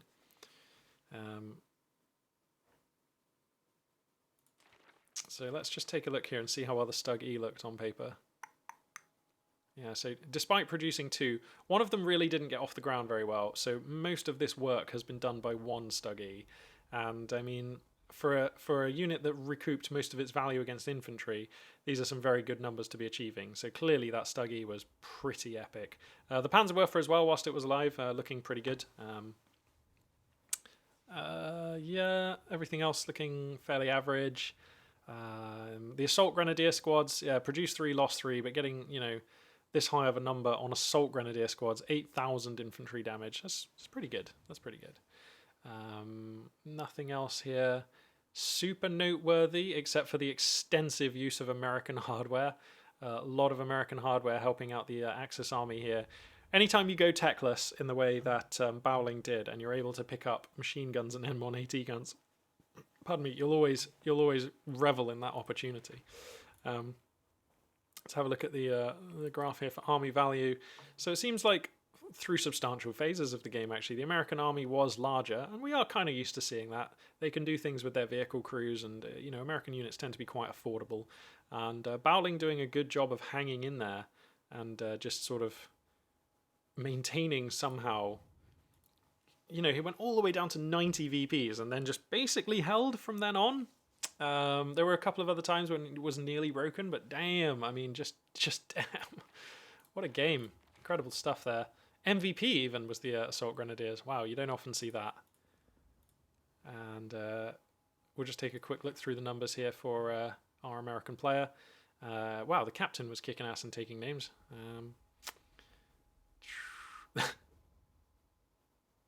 How did we produce none and lose 6? Oh, sorry, that's vehicle crews. Sorry, I thought it was rear ash. My bad.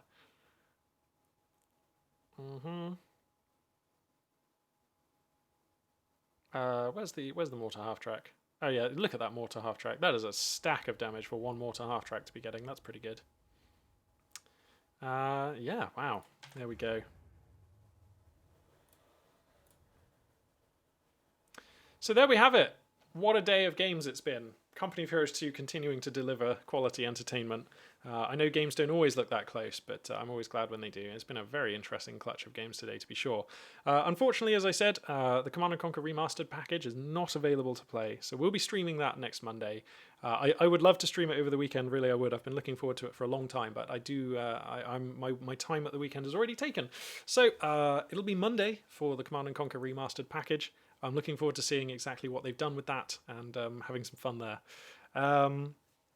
So yeah, next week we'll be streaming Monday, Wednesday, and Friday. Midday Magpie. That's 1100 hours GMT. We'll probably also stream, now that I've got this video card set up, I want to stream some Smash Brothers because that's a game I love. And now that we've got it set up in a way that I can play it comfortably, that's going to be really fun. And maybe some more MTG or something like that. We'll see. But I think next week is going to be dominated by Company of Heroes and the Command & Conquer Remastered package. So yeah. That's what's coming. Thank you very much, everybody, for tuning in all week. Chat has been amazing, and we've had consistently epic viewership, which is like much higher than I ever really expected for what is now my second week of streaming on Twitch. So yeah, it's just boom. Thank you very much. Much love to everybody out there in chat. I really appreciate you, the regulars, and everybody else who's new to chat and just tuning in. It's just great. Thank you very much. You all rock. I appreciate it so much. And in these trying times, I mean, the coronavirus lockdown is really... I mean, we're going into month 3 of this, and you know, I live by myself here, and whilst I do have social interactions online and even occasionally in a socially distant way in real life, I think this streaming here has been really useful for me and just kind of getting through the coronavirus lockdown. So yeah, it's been great. I'm really looking forward to keeping it up next week.